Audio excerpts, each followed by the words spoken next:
Yo, yo, yo, what up? Welcome to another edition of RNZ Live on Instagram Live. Get this shit all sorted. Sure, good. There you go. Okay. Okay.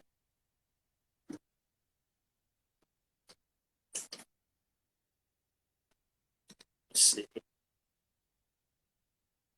So, Logan Paul facing Roman Reigns for the WWE Championship. That's crazy, man.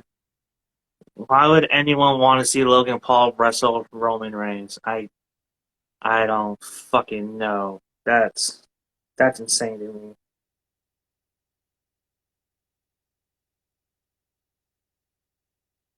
So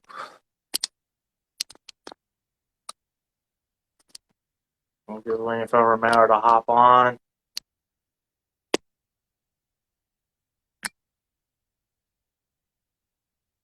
Let's see. Got it.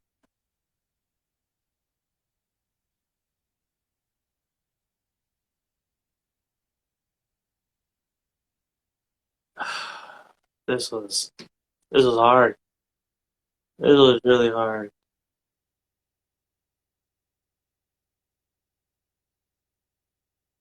Oh, there you go.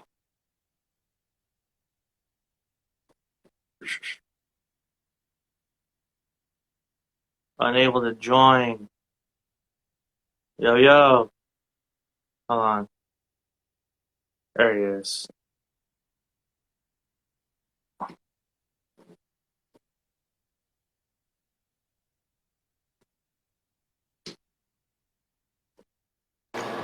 Every time. Every time. I know. What's up, bruh? Oh my god, dude. I don't even know where to I need to begin get a with new this. fucking. Huh? I don't even know where to begin with this.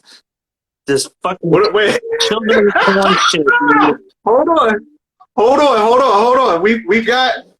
We got some shit to get through here, man. Let's do it. Let's do it one piece of shit at a time. Can all these just be negatives? Like, can they just like be all last place? Like, come on. Listen. I'm gonna be real with you. My top 5 were easy. My 5 were easy. It was starting from worse. I'm like, I don't know which is the worst. They all are bad, but no. It's like I said, it's like picking through shit. It's like picking through shit and trying to find the most presentable piece of shit that we could find. Even a piece of shit is a piece of shit, man. No matter how much you polish that up, dude, still a piece of shit. You ever hear that joke? You ever hear that bit from Eddie Murphy? Where he's talking about his dad? His dad had friends over, and he was all like, so the whole story begins as Eddie had a dog that just shitted everywhere, and Eddie never cleaned it up. And the dad was never going to clean it up. I was like, this isn't my dog. I'm not going to do this. And every time I see the dog, I just kick it. Fucking kick it. Fuck that dog. So he gets all mad, right? But the shit everywhere still. One day he has friends come over, and then one of them just puts a fucking a beer can on something. He's like, that's a nice cup holder. No, it's not. It's a piece of shit. It was dog shit that got hardened over time. Yeah, that is probably. It's still a piece of shit. Yeah, that's a good way to describe this. This, because like I'm going through the whole thing, and it's like even the ones that I like a lot, none of these are good movies. Not even that. Like we'll get into it, but I'm gonna just go out and say it. Like the original's not even a good movie for me. I don't like it. I don't, man. And we're going to piss a lot of people off. I'm pretty sure as far as like where we rank the original, I feel like the rest of them, nobody will really give a shit. But that first movie, we're going to piss some people off. I'm almost sure of it. Because people hold that shit like on some type of pedestal. And I don't. Huh? I trip out when I hear people talk about like that's like one of the best King adaptations. Like, really? That's top 5? That's top 10 for It's you? That's not it's even not even it's not even novel accurate at the end of the day. no. And a lot of those 80s and 90s Stephen King adaptations are not novel accurate. The I don't only, know how the the only exception for that would be Stand By Me. That'd be the only exception. Stand By Me. You know, I got to go back and watch that. I haven't seen that. Is that with like Jerry O'Connell Yeah, and and River Phoenix and Kiefer yeah. Sutherland when they find the dead River body. Phoenix? River Phoenix passed away, right? That's the actor that passed away. Yeah, he's the one that died at the Phoenix Club, like in Like 93, it 94. was like a drug overdose or something, Yeah, they had a right? speedball. We took a speedball and fucked him Woo. up. Mixture of alcohol, cocaine, and heroin, dude. Just fucked him up, dude. What's even worse, I just fucking left him there in front of the fucking door, dude. Like, That's terrible, fucked, man. dude. But like, how high do you want to get? God damn! I mean, I'm drinking right now, but shit, like moderation is a big thing. Yeah, I don't know, man. Like the way they have a really good breakdown of it on the Dark Side of the '90s, Vice's new show, and they talk about because Joaquin Phoenix apparently was there, and he was retelling what was going on because he was fading and he was performing that night, so he needed some uppers, so he did a couple of lines of cocaine, and then when he got to the venue, he started drinking, and then he started slamming shit, and then he just got like, you know, Yeah, it's like just you don't know. just gave out. You don't know. Yeah. You don't know where you want to be. You don't know Yeah. if you want to be fucked up. You don't know if you want to be like hyper. You don't know if you want to be mellow. That's what I found happened the first time I mixed alcohol and energy drink. You know how people drink those drinks with liquor and Red Bull? Oh, I don't know how people listen. That's what I'm drinking now. But no, shut up. I shit you not. I don't know if they're going to cut our video off, so I'm not going to show no labels, but I shit you not, brother. Listen, where else? Like, this isn't a Rita Repulsa concoction here that I have. But no, listen, for the record, Four Locos are a hell of a lot safer than they were when they first came out. Yeah. You remember when they first came out and all those college kids were partying and they were dying off that shit. So they pulled it off the shelves. They had to recall that shit off the shelves, and they took like the taurine and the guarana or whatever the fuck it was. Well, it was certain ingredients they took out of it, then they put it back out. So they took out the taurine and guarana, and then they lowered the dosage of the caffeine in it. I remember, I never drank some of those. I drank like maybe a half of one of those, and I was like, this shit's gross. And this is before I even started drinking energy drinks. But my homie, I was partying with a couple of homies, and my homie Zany, he was all like, you can't drink 2 of those because on the second one you're just gonna black out. You're gonna get fucked up. And my other homie, he always wants to prove that he's the man, right? He always wants to say like, I'm big man, I'm strong man, right? He's big strong man. So I can drink 2 of those. He's a strong man. So he chugs one, and then on the second one he starts milking it, right? He starts drinking it, and then my homie's just like, "What's up, man? I thought you were gonna like drink that shit. What happened? What happened to Big Strong Man? Huh? What happened?" Kept drinking it. He finished it, and then by the next thing I knew, he was gone. It's like, where did he left? He left, or he was just fucked up? No, he was he left. He was gone. Like, no one knew that he had left. And I'm like, where'd the homie go? I was like, I don't know. I didn't see him. We checked the bathroom. We checked the room. We thought he had died. I called his phone. His phone was off. I'm like, oh, shit. And he went to the church in the confession booth at the church. The nearest church is probably where he was. He was new, so he wasn't familiar with the part of town. So I'm like, oh shit, dude. Oh shit. So I'm like worried. Like, okay, so I'll figure out what happened. So I'm working with him the next day. He doesn't show up to work the next day. I don't hear from him from like that following Monday, and he calls me. He's like, dude, I drank both those fucking things, and I woke up on the beach. Like, how the fuck did I get here? But I mean, at least it was there and not like a fucking, he didn't wake up in front of a TV with a jigsaw puppet or some shit like that. Yo, and speaking of, I don't know how Jigsaw made me think, probably because we're getting another Saw movie. Did you really not go see Jeepers Creepers Reborn? Like, were you serious about that? Yeah, I got my refund. I got my $15 back. I was like, dude, you know what? Johnny, I need your opinion, man. And I'm glad, bro. I'm so glad you did not pay money to see this. And listen, there's going to be people out there that defend this movie. I know somebody like me and this guy. One person defend this movie. One person. I see one. I see one. Really? I see one. I'm not going to put him out there, but he's got a dope ass, Facebook movie group and all of that. And we both were anticipating this because he would tag me to like the posters and the interviews with the director. And I wanted this shit to be good, bro. I promise you. I'm like, yo, we can start with a clean slate.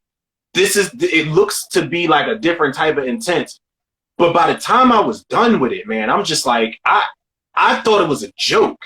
Like the way they executed this movie, like first of all, the opening scene, and I'm not gonna spoil anything for you because I really want you to experience this shit. I don't want you to pay money for this. I don't want you to spend your hard-earned dollars on this movie. Like if there's any, like we would be better off going to see maybe one of the bad Children of Corn movies we're about to rank than Jeepers Creepers Reborn. No bullshit. At least there's stupid, cheesy entertainment value. Like I watched your video on Children of Corn 3, and I'm glad you enjoyed that for what it was in certain parts. But that movie is a masterpiece compared to Jeepers Creepers Reborn, bro. I shit you not. It's so bad. It's one of the worst horror movies I've seen this year. If it makes Runaway look better, then damn. No, it doesn't. It doesn't. Okay. Now I'll say that. Children of Corn Runway, Jeepers Creepers Reborn Jeepers Creepers Reborn, it's one of the worst horror movies I've seen this year, bro. It's one of the worst horror movies I've seen this year, man. Hands fucking down. And I didn't like The Invitation. I didn't like which I'm gonna see. They have an underrated cut on VOD right now, which I'm actually gonna watch. The unrated cut is actually supposed to be a little bit better, a little bit more blood, more prosthetics. Apparently, the thing is a little bit longer, also. So, I mean, like, yeah, I'm all for that. You talking about the Invitation? Yeah, the Dracula movie. Have you seen it? No, you saw it? No, not yet. I was waiting for the unrated cut. When the director said that she had an R-rated cut for the movie, I was like, fuck that. I'm not gonna spend money to see the PG-13 movie if I can spend the same money to watch the R-rated cut. Yeah. It's PG-13? Yeah. You know what? And there's not, like, when I saw the movie, I thought it was rated R because there's moments in there. It's not a really, like, the version I saw, it makes sense now that it's PG-13 because the version I watched, there's certain moments of violence, but it's not like a splatterfest, blood on the walls, cherry pie type of thing. But I would watch, it wasn't a complete waste of time, so I would definitely watch an R-rated version of that shit. It's going to be the same outcome as far as the story, because the story is just by the numbers. But I don't know. You might like it. There's a twist in there, but I don't know. But one thing I'm telling you, one thing I can say, the movie does look great. Like it looks like you are from the moment the shit starts and the production studio logos drop and all that shit. Once you are in the movie, it feels like a James Wan movie. Like the cinematography is fucking great in the movie. Hands down, but I watched it really like, my lady wanted to watch it. She wanted to watch it, and I'm like, all right, we can watch it. Neither one of us have seen it, and then Natalie Emmanuel's in it, so I like her, but she don't really have shit to work with. She don't. It's okay. Yeah, but I was reading like articles about it. It was like a remake of like The Bride of Dracula or Dracula's Bride or something like that. It was kind of like a retelling of that story. And I was like, that's interesting. Like I kind of want to see that. And I do like the fact that in the trailer they don't play it up as a vampire movie until like the very last part of the trailer, which in my opinion I think where they fucked up. I think they shouldn't have not like played the vampire part of it in the last of it, because if you would have had that as a surprise, I guarantee you a lot more people would have been much more satisfied with that. Because they're like, that's really good. Be on some Dusk Till Dawn shit. Yeah. So I'm like, It would have been on some, and that's one of the reasons why my video, like my green screen, I didn't spoil that it was a vampire movie. I had to do the video over But I'm like, some people might have missed that in the trailer or not watched the trailer at all. So I didn't want to spoil that it was a vampire movie. But the way that they reveal it, it's not a bad scene. Like I like the way they revealed it, and I like the way like Natalie Emmanuel's reaction to everything, because it's like a big, like supposed to be a big spectacle of a scene when they reveal that shit. But I feel like, yeah, you're right, man. Like if they would have just saved that, like imagine people's reactions the first time when they went to see Dusk Till Dawn and they didn't see any trailers at all. That shit probably was crazy. But they could have did the same thing with this movie too. And this did you see Barbarian? Because I'm tired of seeing people talk about Barbarian. I saw Barbarian.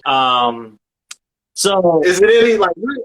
So here's the thing with that. Like, I'm happy that people are having this kind of reaction to that movie. Like, I'm happy that people are scared. Say, "Oh, this is the scariest shit ever!" Like this and that. Like, I'm happy for you. I'm like, yeah, dude, fuck yeah. I wish I could feel what you're feeling right now, but I can't because I've seen this movie.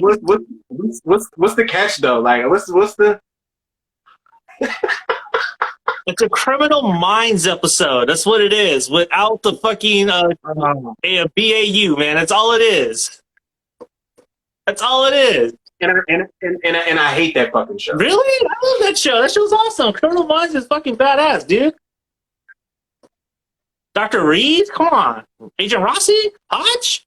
So all of this, they're running around in the dark with flashlights, the scariest movie ever made. It's a fucking CSI, Criminal Minds, SVU. I use that as like because it feels like it's shot in that way. It feels like it's shot in that kind of TV landscape, but it's not really that. But there are some nice little unique twists. There are some, like, the story structure to it is very good, and the way that the story is structured is designed to keep the audience off balance. It's designed so when shit happens, you're like, oh.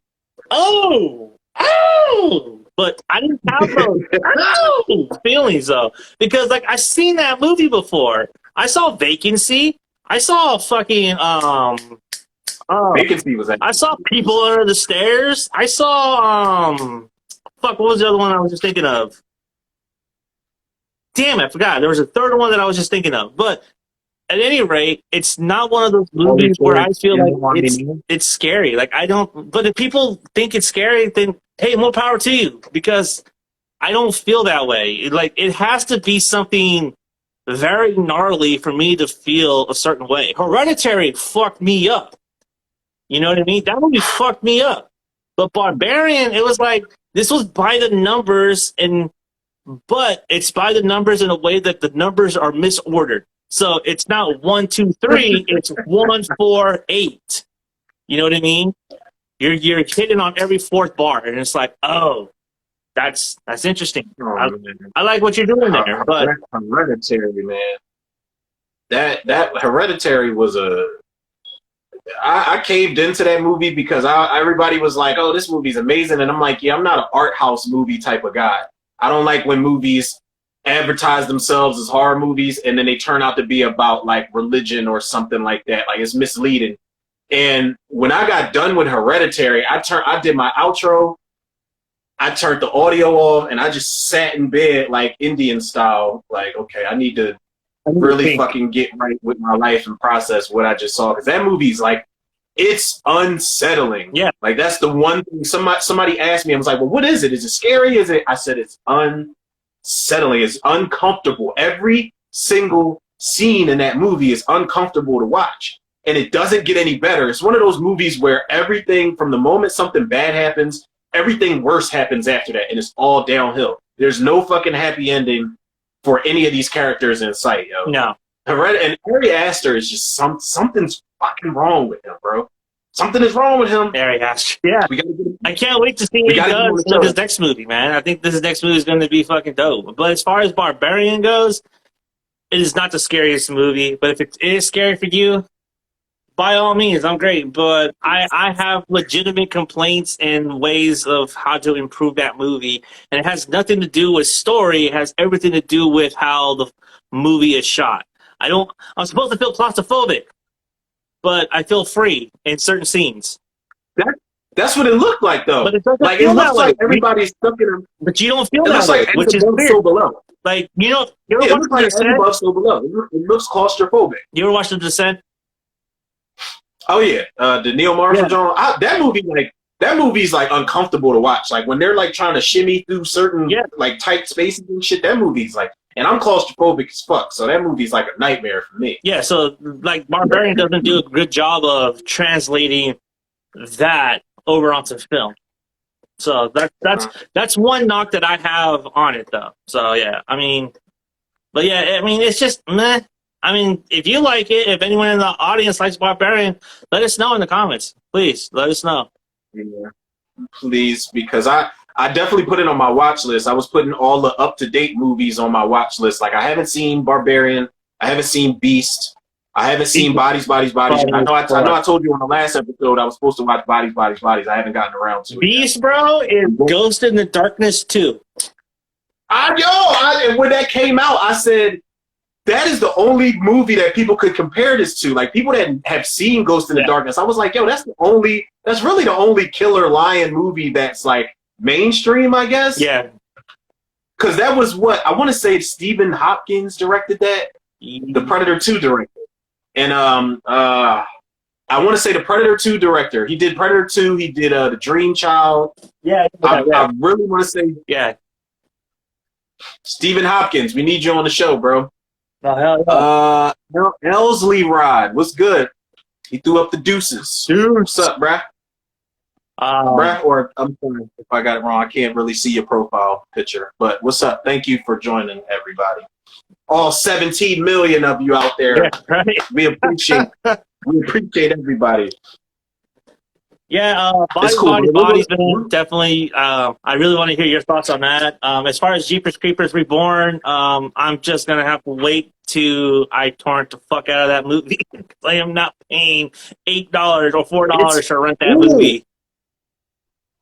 Now you know what we do have to talk about. Speaking of rebirths and horror franchise character icon monsters getting their second chance points. That Hellraiser trailer. Nice segue. I like that. Nice segue. That Hellraiser trailer. I never thought I'd see the day where I say I'm excited for a fucking Hellraiser movie. Yeah. This movie looks like basically parts 1 and 2 together in one movie. Yeah, I said the same thing too. When I saw that Leviathan Labyrinth shot from the second movie, I got hyped, bro. I got hyped. That's why Hellbound's my favorite in the fucking franchise. As crazy and disturbing as that movie is, the fact that they're trapped in hell, literal hell, and it's just this maze. Like everywhere you go, there's fucking skinless people having sex under sheets. There's a clown juggling his eyes. Like, we're going to get some crazy shit in that labyrinth, bro. I cannot wait to see this movie. Jamie Clayton looks fucking badass as Pinhead or the Hell Priest. And her voice, it's like, does that have something to do with that with that thing in her throat? Like that probably does add deepness to it. That probably does add a little bit. You know, I'm not familiar with Jamie Clayton, but when it was announced that Jamie Clayton was going to be the Hell Priest, I was like, yeah, that's cool. That's cool. But I've never seen anything she's been in. So I can't, like, judge her on anything that she's been in. You know what I mean?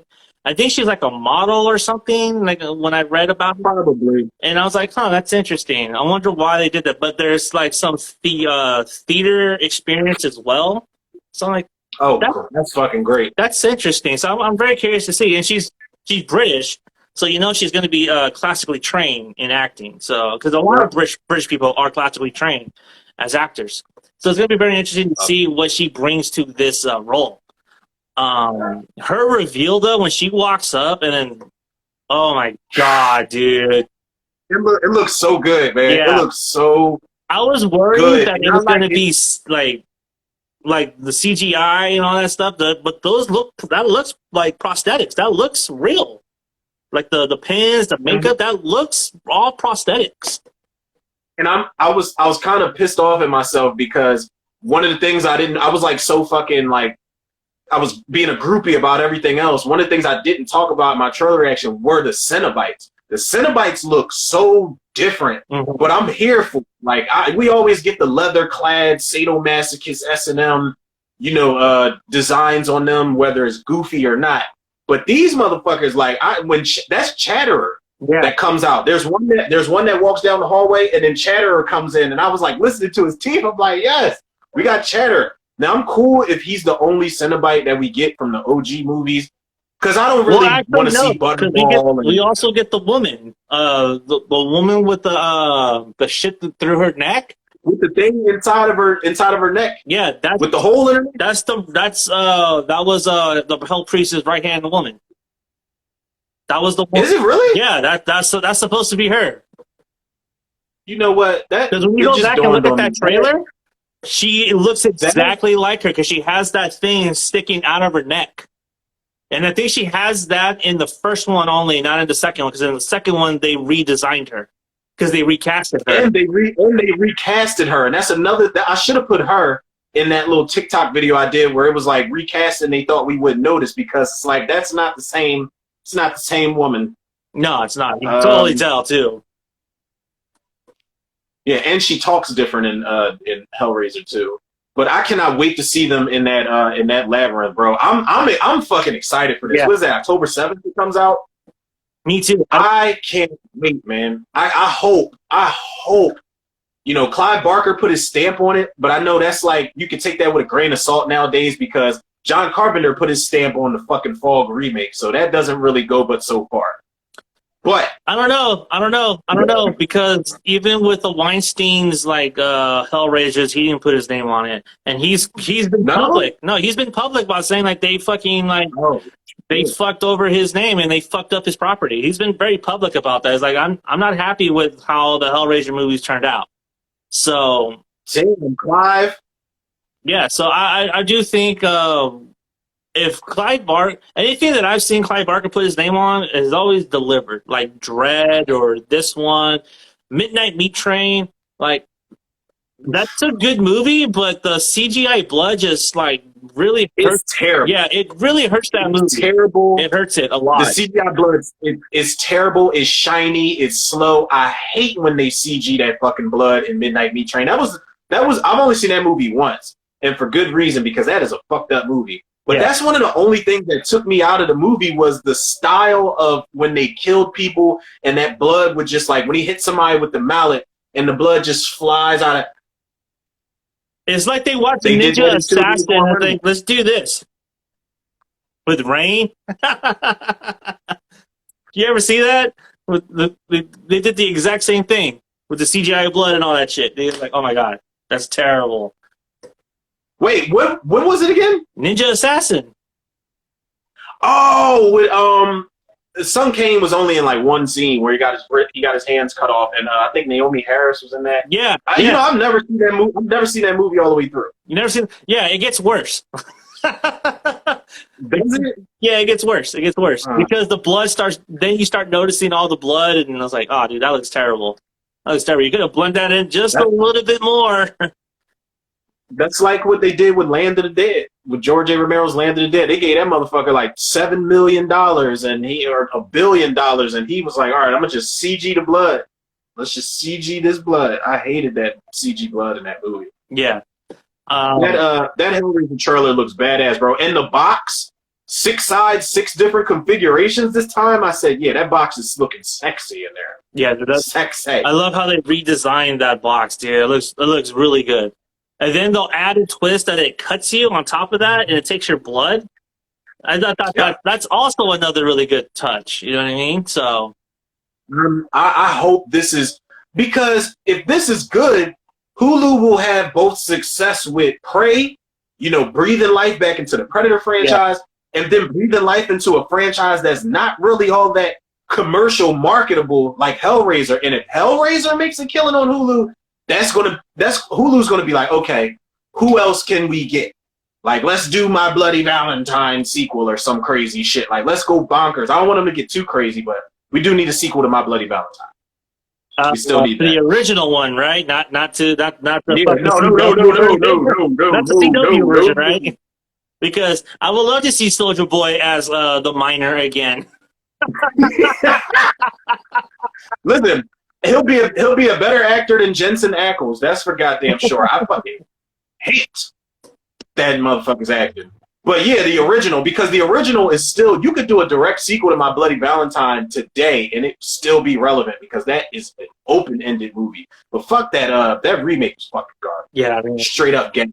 yeah, that movie, Trash. yeah, that movie was garbage. That was terrible. That was fucking. It's a whole nother topic for another fucking time. Yep. So, and then I saw Pearl. I saw Clerks 3. I thought Pearl was really good. It's vastly different from X, which is a good thing. And Pearl actually does what a prequel is supposed to do, which is enhance the character of Pearl and actually enhance the story of X. And it just enhances everything. And I think Pearl does it in such a good way that it works. It just works. Yeah. So, in my opinion, like I think I prefer X a little bit more, but Pearl is like the Joker, is the horror version of Joker mixed with Psycho, which is fucking insane when you think about it, dude. It is like Joker, Psycho, and Wizard of Oz. What Yeah. the fuck? Yeah.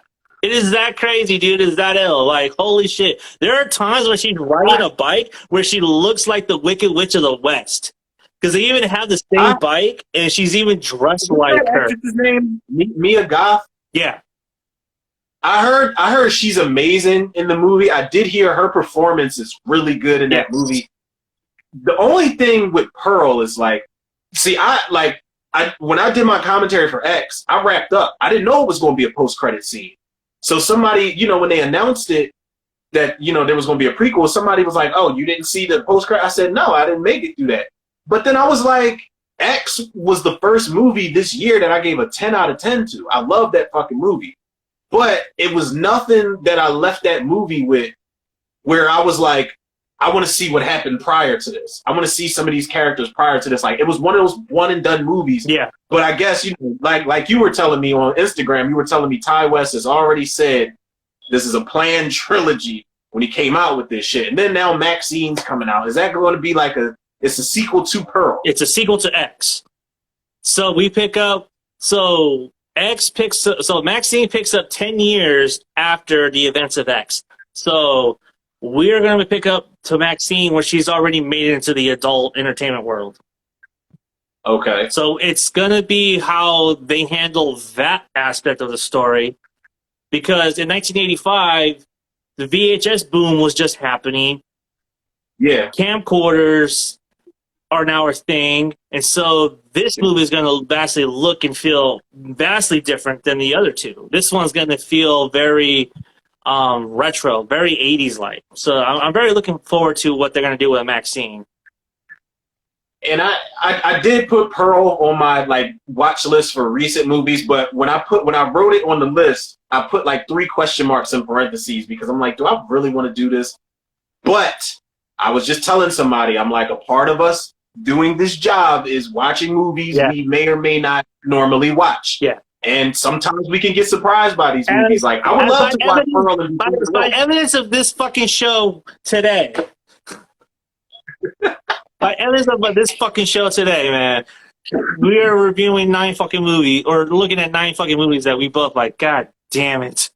But we'll get there when we get there. But Pearl, wait, I thought it was 10. So I thought it was 10 movies. Huh? Isn't it 10? Isn't it 10 movies we're ranking? Is it 10? I thought it was 9, including the remake. We got 1, 2, 3, 4, 5, 6. Revelations. Oh, that's the one that I missed. Okay. I need to go back and listen. You didn't miss shit. No, I mean, I watched it. I just didn't put it on my list. Hold on. I got to. Sucks. And then I saw Clerks 3. How was that?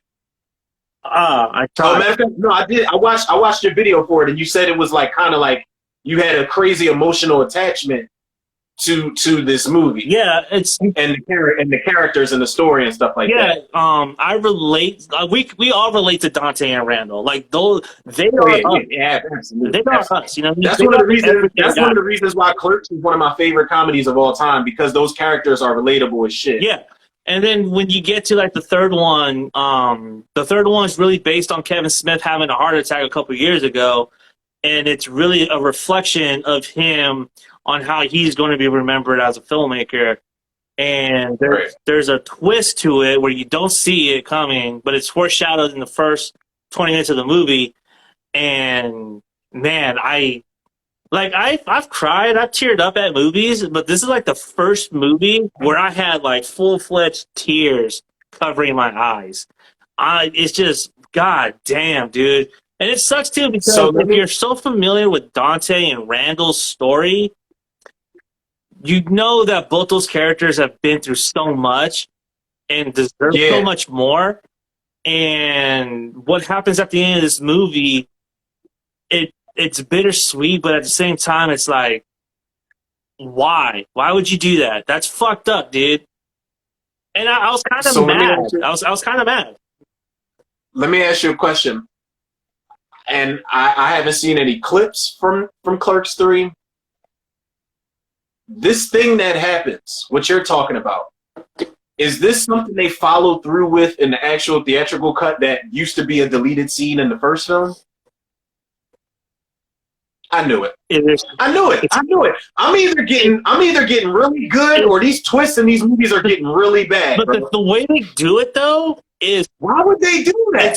But the way they do it is very smart.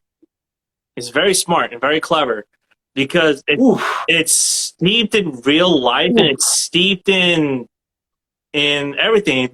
But when it happens, you're like, yeah. I really want you to see it so we can actually have a full-fledged conversation about it. But I do think that Clerks 3 is probably the third movie I give a 5 Z's out of 5, and I think it's the second movie I put Zuko approved on of this year. Oh shit! Now, yeah. No, I literally just added it to my recent watch list because if we're going to have a conversation about it in full, I have to watch it because when I saw the trailer, I'm not gonna lie, bro, I was not impressed with the trailer because it's literally capitalizing on what a lot of good movies got shitted on. A lot of people didn't like Ghostbusters Afterlife because they said that it was cashing in on nothing but nostalgia. A lot of people didn't like but that's nostalgia done right though. And Clerks 3 doesn't rely on nostalgia. It doesn't really rely on nostalgia. It may seem like that in the trailer, but in the movie, the way that it plays out, it doesn't rely on nostalgia at all. It's really about their friendship. It's really about how they grew and grow as men and as friends, which is what I think the trailer is trying to make you think that's going to be one way. But when you go into this movie, it plays out totally different. Ghostbusters Afterlife, when people say, oh, this is nostalgia, but how? How is it nostalgic? How? How is it nostalgic? You have the originals come back for a 5-minute nothing cameo. To me, that's not nostalgic. That's just part of the story where they had to come back. Yeah, they were saying that, a lot of people said the same thing about Scream, Scream 2022. They were saying that the movie played on it used, the nostalgia and the jokes and the horror and the humor from the original movie. They said that they used it too much as a crutch. They said the same thing about Halloween 2018. Okay, hold on. And that was a problem I had with the Clerks 3 trailer. I want to address this. And I'm going to address this. Scream 2022 was not using its nostalgia as a crutch. What it was doing, it was using the nostalgia against its fan base, saying, this is what you want, but this is not what you want. That's what it was saying.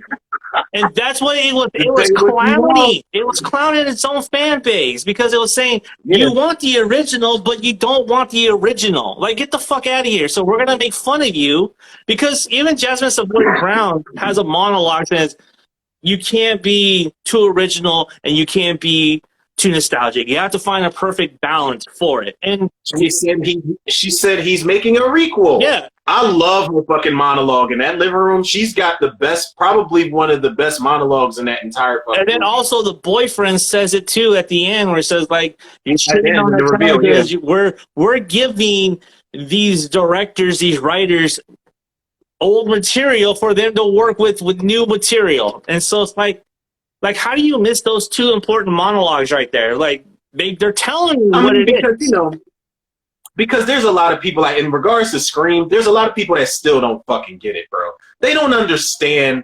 Scream is so, like, Scream, people forget. This is one of the reasons I know everybody and their mom and grandmom and great-grandmom hate Scream 3. This is one of the reasons I love Scream 3, is because Scream 3 finally embraced the fact that this shit started off as a satire. This wasn't a horror movie. This shit was written to be a satire. So let's go stupid. Let's go dumb. Let's go super meta. And let's just be silly as shit. Like, that's one of the reasons I love Freddy's Dead. Is because Freddy was a fucking... That's not what it started out to be, but it's what the series had become. Yeah. But Scream, like, there's people that you know, review Scream, and everybody's got their opinions, but they still don't get it. They still don't understand, like, what the movies are trying to fucking do. Now, one thing I'll say about Scream... Don't name the sequel Scream 2. I think they're going to do that. Don't fucking do that. Like, let's get original again. Call it Ghostface in Manhattan. No, Ghostface takes Queens. No? Ghostface gonna get his ass. Ghostface gonna get shot, like, in the fucking head. You know how Ghostface always got a bulletproof vest or something. He's gonna get popped in the fucking head. That'd be one way to justify that chrome mask. Oh, that'd be badass though. I like that. I actually thought that they were going to use that in the movie. I didn't think that was going to be like some commercial shit. I was like, okay, Ghostface got a flamethrower? I remember when that clip leaked or got posted online, and fools in the comments were like, what the fuck is this shit? Like, what? And fools were just losing their minds. Like, I was ready for it. I was like, holy shit, dude, it's not that serious. I was ready for all of that fucking Ghostface. You know why? Because it reminded me of the Jason Goes to Hell front cover. Yeah. Where Jason's mask is all chromed out. I'm like, come on, man. Like, that's badass. Like, you can't get better than a chromed out Ghostface mask. And then in the TV spot or the trailer, when he had the chrome mask on, he had a flamethrower and he had fucking sleeveless steel. I was like, what? And that was Matthew Lillard's voice. That was Matthew Lillard's voice in that one scene. Oh, was it really? Where he was shooting that flamethrower and he's like, this shit is lit. That was Matthew Lillard's voice. I mean, that lets us know he might be coming back. He might be coming back. That'd be fine. I don't want to see him come back. No, I don't want to see him. I don't want Matthew Lillard. I feel like at this point it'd be too late already. Like, if he was going to come back, it would have to be 3 or 4. Yep. You know what I mean? Don't do it at this point. Yeah, at this point, like, bringing back Stu for like 6 or 7 or whatever the fuck this one's gonna be, it'll just hamper the story. It just will. And also too, I'm not happy that Sidney Prescott's coming back. I'm not happy about that. I think she should have fucking standed on her principle and not come back. Because it's not her story. She's coming. Is she coming back or is she not? She's coming back. She's coming back. She's coming back for, I think, the 7th one, and I think she's coming back for a little bit in this movie as well. Listen, bro, let me tell you something. And I was getting a lot of shit online about this. I love Neve Campbell. I love Neve Campbell outside of the Scream franchise. I think she's a great actress. But as far as the Scream franchise, I think Neve Campbell is one of the best final girls we've ever seen, like, of our generation. However, they set shit up in the last movie to go beyond Sidney Prescott. Mm-hmm. And I'm cool with that. We've seen her for 4 movies. If she didn't die, I thought she was going to die in part 4. But when she lived, when her, Dewey, and Gail lived in part 4, I'm like, okay, if we're not going to kill Sidney off in Scream 5, one of the OGs has to die, and I don't really care if they push her to the background. Now, as far as who we get, like, I want Kirby to be in the forefront, but Kirby's not going to be no Sidney Prescott. They set that shit up for Melissa Barrera. But Melissa Barrera's got to be a much stronger actress. Because Jenna Ortega was fucking dog walking her as far as the performances go in that movie. Jenna Ortega's not long for that franchise either, dude. She's not long for that franchise. You said she what? She's not long for that franchise, dude. She is not gonna stick around for that franchise. You don't think so? No, fuck no. Look at what she's doing All now, right, dude. so are you saying she's getting too big Yes. for this franchise? Yes. Exactly. Okay. Yeah, because she's in this movie I just put on my watch list called American Carnage. Have you seen it? I've never seen it. No, I haven't seen that, and I don't think I've heard of that. She's in American Carnage. She's in the Wednesday TV series. Yeah. Like that girl, and she was in X. That girl is good, man. She's fucking great. She was in the Aftermath, which deals about the aftermath of a school shooting, which is on HBO Max, where she's getting praise for her performance. Brianna Washing. Hey yo, hello. Hey, I feel like we haven't, I feel like people have been dipping in and out. Hello, everybody. Yeah. Hi, everybody. Thank you for joining us. Welcome. Welcome this evening. We're just shooting the shit, just talking about Jenna Ortega, and Johnny thinks she's going to get murked off in the Scream series pretty soon. I don't think she's going to get murked off because she's too big to even get killed off now. I mean, she got killed off in X, so possibly. You know who is going to die? I think none of the twins are not going to survive this together. Mindy and Chad, one of them is going to go, and I think it's going to be Mindy. I think they're going to Randy her. No, they are going to Randy her because it'd be you don't think so? It'd be Chad. Chad already survived 7 stab wounds. 7. I think it'd be Chad on this one because I think because Mindy is such a lifeline for the franchise now, where she is the Randy. I love her character. She's going to stick around for as long as she can, and I think Chad being done in would actually help her character growth. He's actually in I forgot that actor's name, Mason Gooding. Yeah, he's in Fall. Did you see Fall? No, I didn't see Fall. He's in all of 2 seconds of that fucking movie, and you know why? Because he's a black dude in a fucking movie that's rock climbing, and he has no fucking business. No. So. You know what? That's so funny to say that. That's so funny. Was better off in Woodsboro. Because I was just thinking the exact same thing. He's a black dude, but he's like, I'm not gonna die like white people. He was better off in Woodsboro. He stood more of a fighting chance in Woodsboro with a flesh and blood killer. And it's not a spoiler because they showed in the fucking trailer. He's rock climbing with his wife and her best friend. And he's looking in this hole, and something flies the fuck out of it, and he's like, oh, and then he just falls backwards, and then his cable snaps. His fucking cable snaps, and I'm just like, because you shouldn't have been up there in the first fucking place.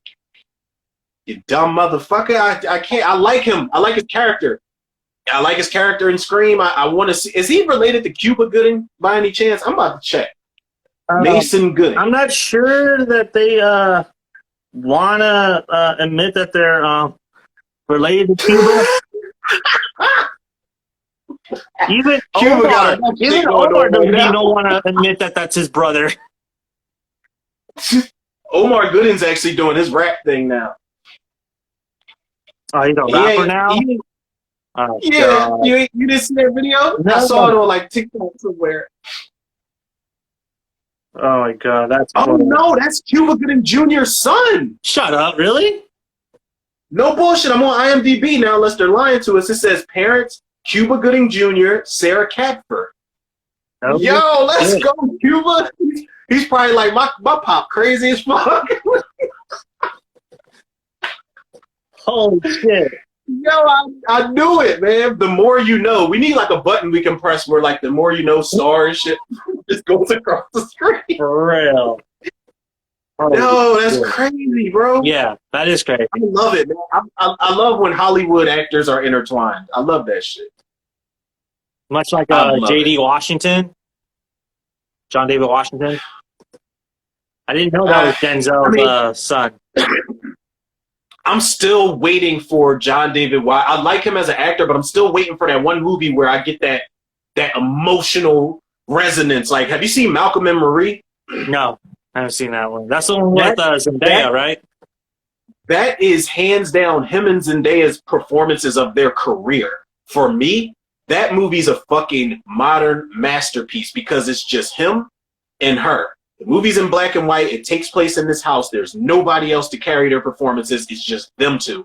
And a lot of those scenes seem like they're just straight up improv. Like, it seems like the director's like, okay, you two are mad at each other about something that happened with your exes. Go. Action. And they just keep it fucking going. Like, it does not stop. Like, and that's his best performance for me, but I'm still waiting for that. Like, I know he's not Denzel. We're not going to get that, but I'm waiting for that, like, emotional performance from him where I go, okay, this kid's got it. Anything less than that, then you're going to be Scott Eastwood. I don't know, dude. Oh, god damn, that's a terrible comparison.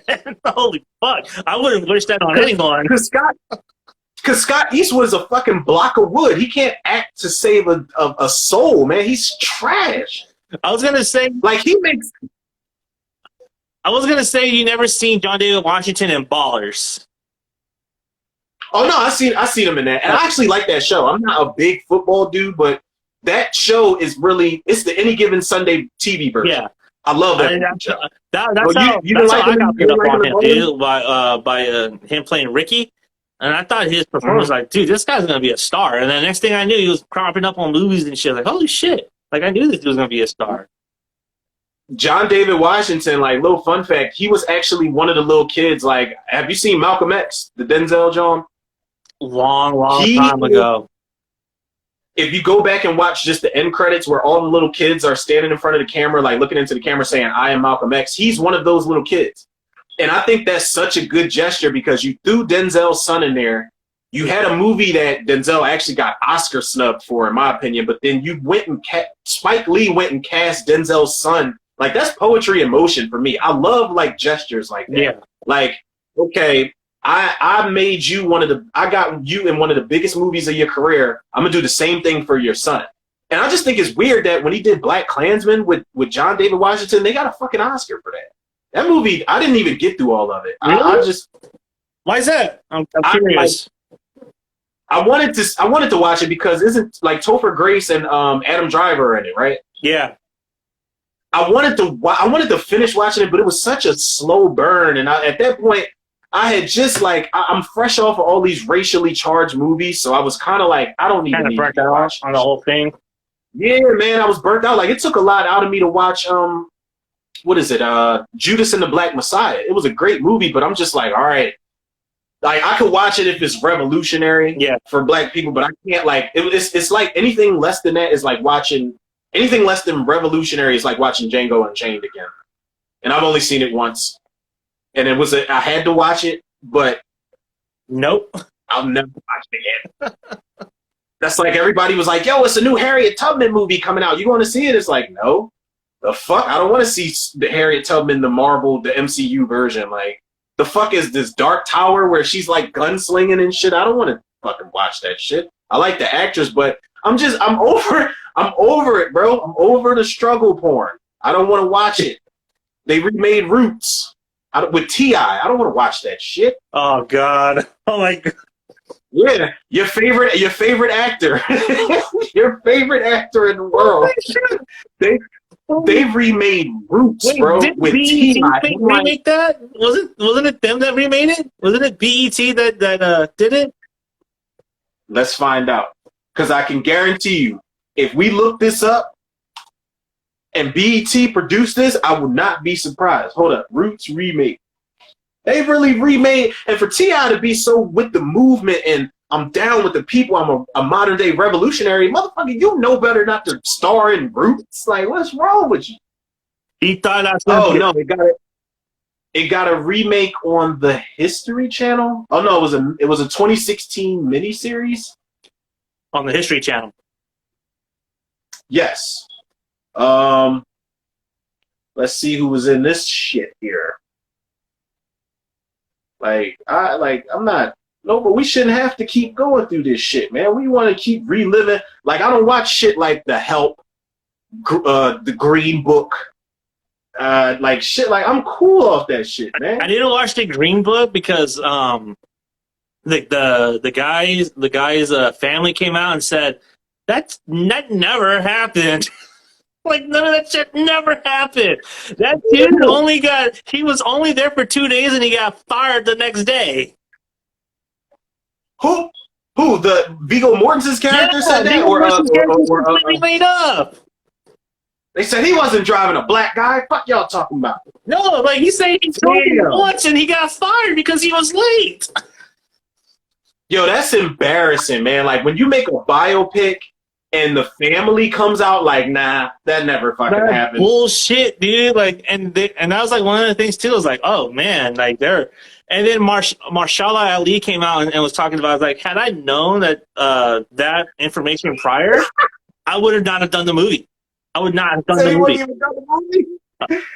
Wait, all right.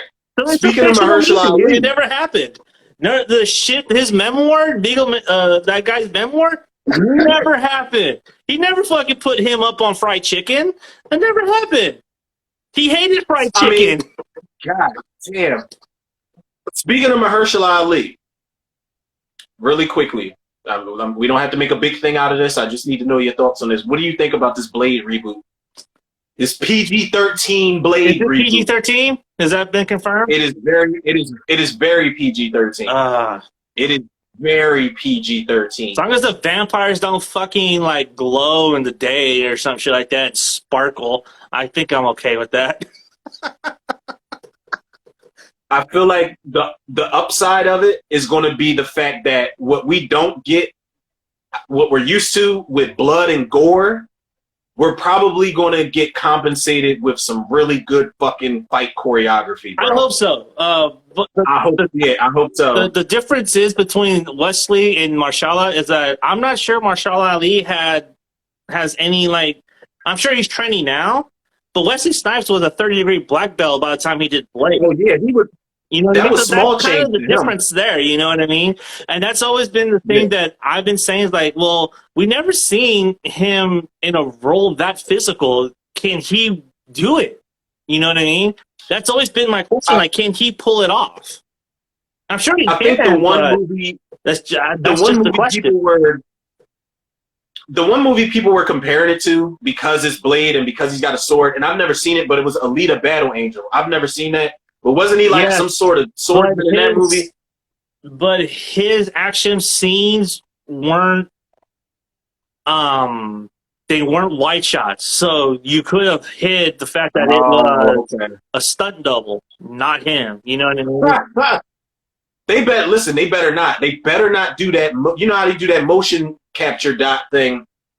And they do that CG rendering on the face. No, you know what they're going to do? They're going to do what they did to Cobra Kai, what they did with Chosen. Like, we know that's not his hairline, motherfucker, fighting Terry Silver. Yo, I'm not going to hold you, though. That fight scene, you saw all of season 5, right? Yeah, that shit was fire. This is probably one of the best fucking TV shows I've ever seen in my life, man. Like, as somebody who wasn't like, I liked the Karate Kid movies growing up. I was always more partial to part 3, but to bring me back around to want to binge all 3 of these movies back to back, like, who the fuck would have thought we would have seen Daniel, Chosen, Johnny, and Mike Barnes in the same fucking scene? Like, I got goosebumps when that scene happened. I was like, this is fucking amazing. I can't even believe it. They even brought the girl back from part 3 that was making the mac and cheese. Yeah, that was crazy. I was like, and she still looked the same. I was like, dude, I kind of had to double take, like that her, but that she. I was like, LaRusso, you fucking dog, bro. Like, you banged her cousin, and now you're banging her other cousin. Like, what? Like, what the fuck? Daniel was a little slut, low key. Yeah, for real. Like, and Johnny and Chosen had really great chemistry together. They were great together. Yes, they did. They were fucking great together. Chosen was that bull this season, man. He was ready to die for whatever. Like, when him and Terry Silver squared up, and Terry Silver, he pulled out the size, and he was like, "I'm not afraid to kill," and Terry Silver was like, "And I'm not afraid to die." I'm like, oh my god, holy moly! That fucking season. This season was fucking amazing. So good, man. Yeah. So good. And they're getting a movie. They're getting a movie that's, I'm pretty sure it's going to be based on. It's not their movie. It's not their movie. It's unrelated. It's unrelated. Yeah, I know. I had to say, when that was announced, I was like, I'm going to wait. And then, sure enough, 2 days later, Sony said the movie is unrelated to the Cobra Kai series. Even the showrunners have even said, "Yeah, this movie has nothing to do with us. We don't even know why they're doing it." And you know what? And you know what? I'm cool with that because we still got the show. Yeah. As long as we still have the show, and as long as the show carries on into season 18, I'm cool with that. But are we going to get like a new Karate Kid? Are we going to get Jaden Smith to come back? Are we going to get Hilary Swank to be the Mr. Miyagi? Are we going to get Michael Ironside to be the bad guy? This is like their Venomverse. So that is not a good fucking comparison to make right there. And no, I like Venom. but it's a real comparison though, because like the Venomverse has nothing to do with the MCU. This movie it's the Sonyverse. Oh, okay. The Netflix verse. So yeah, I got a little scared for a second. I was like, wait, that's why I was like, that is not a good comparison to make. Venom, like, holy shit! Venom was like, not. So yeah, I don't know what Sony's thinking they're doing. I think they're mad because they let the series go from YouTube to Netflix, and Netflix made it a much bigger deal than it was on YouTube. Yes, they did. They did. They're probably sour about that because they're always sour about someone else handling their property and making it bigger, i.e. Spider-Man. Sony are the fucking brats. They're the ones just sitting there like Sony are fucking big brats, yo. And I want Sony. The crazy thing is, I want Sony to win. Like, I like the Amazing Spider-Man movies. I didn't hate Morbius. It was very by the numbers origin story, but Morbius was nowhere near as bad as everybody made it out to be. And I like the Venom movies, but Venom, the first one, should have been rated R, and it should have been way fucking better and less predictable. I like the second one, but Sony definitely has no clue what the fuck they're doing. They're like the Warner Brothers. They're stuck on stupid. Oh, don't do that, man. Don't do that. Because I'm hoping I'm a DC guy. I'm a DC guy at the end of the day. Like, I respect Marvel for sure, and I love what Marvel's doing. But I want DC to win so badly.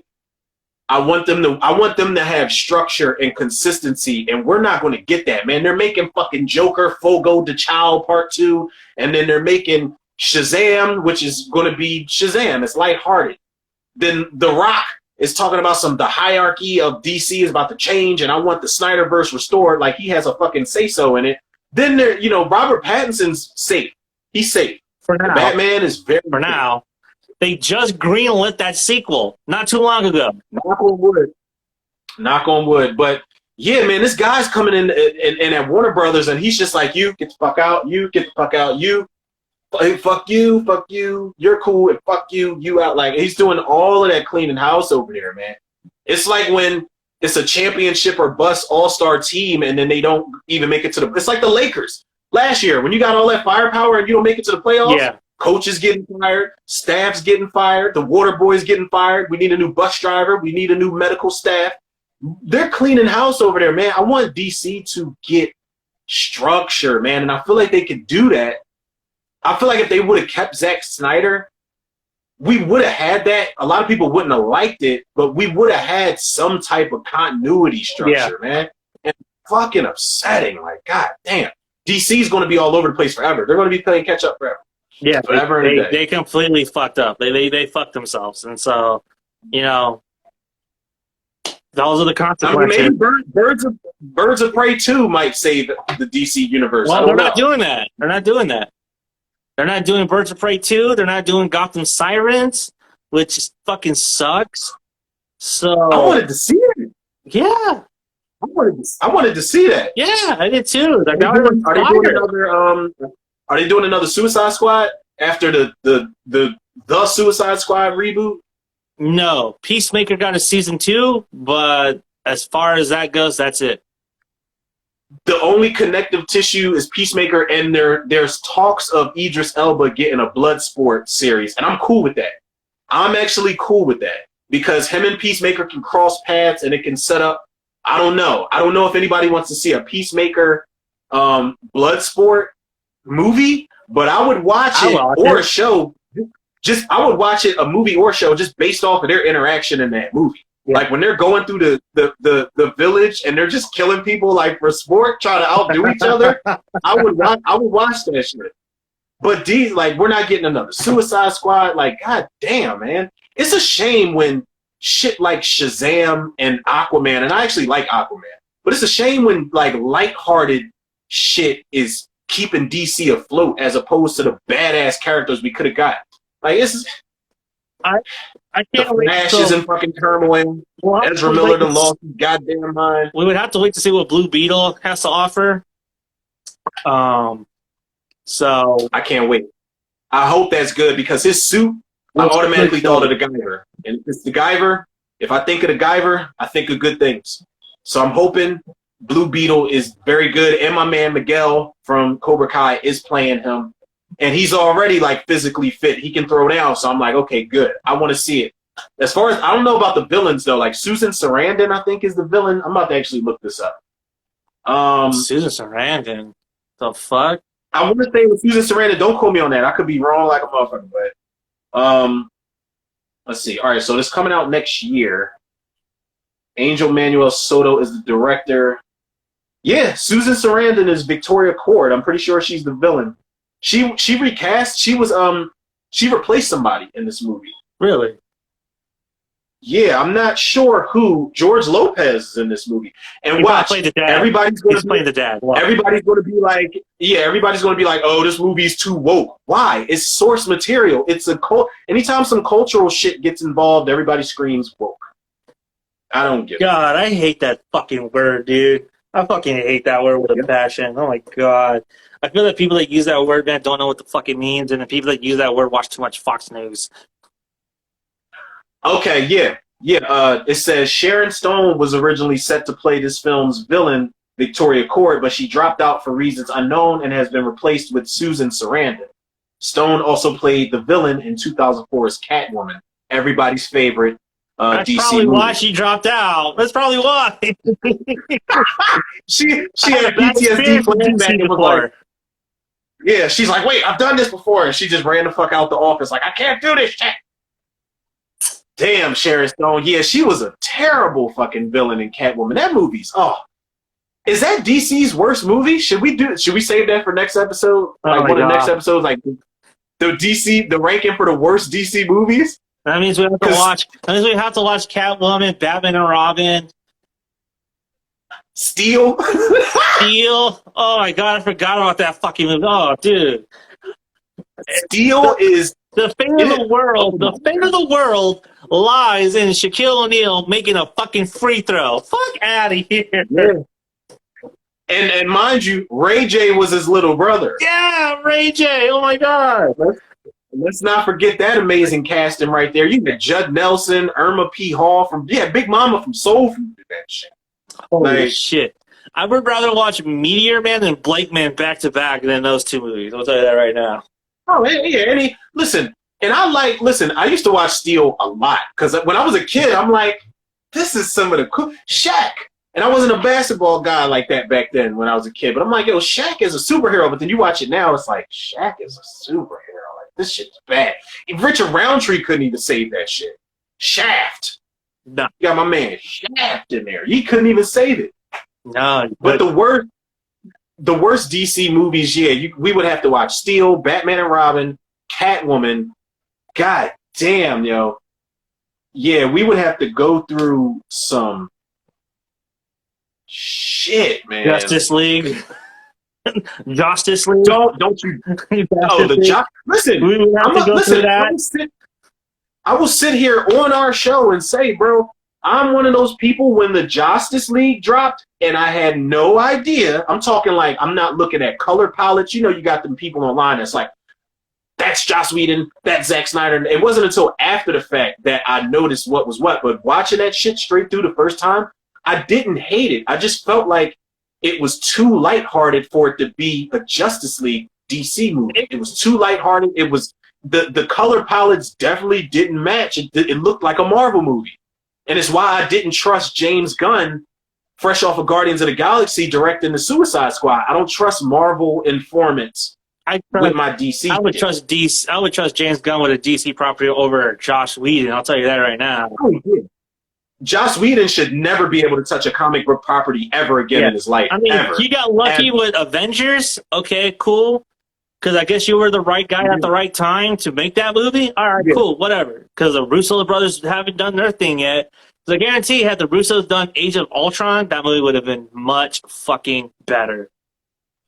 Did you not like Age of Ultron? No, I didn't like Age of Ultron. Like at all? I didn't like it because I felt Ultron was just, again, like another basic villain. But Ultron is far from a basic villain. Ultron is like Thanos tier. Like, he's there. Like, he's that guy, dude. He did break them. And you still feel the effects of Ultron in later movies because of the Accords. But Ultron should have done much more damage to the Avengers. And especially with them, the voice casting being James Spader, it made Ultron scary, but they didn't really give him shit to do as a villain. That's one of the things that I don't like about the Marvel movies is the fact that they have a really big fucking villain problem. And DC has the same problem, but Marvel, if it's not a weak villain, it's a villain that's basically an evil clone of the hero. You know, like Ant-Man's fighting Yellow Jacket. Black Panther's fighting Killmonger. Iron Man's fighting Ironmonger. The Hulk's fighting Abomination. Like, why do we keep doing this shit every single fucking movie? There's a villain that is just the evil equivalent of the hero. On worst DC movies, they've got Superman 4, The Quest for Peace. I've never seen it. Well, you never seen Sunman? You never seen Sunman? Yeah. Is that the one where where Superman's getting drunk in the bar and he's plucking peanuts and shit? No, that's 3. That's 3. 4 is the one with Nuclear Man. The fucking fake ass Dolph Lundgren.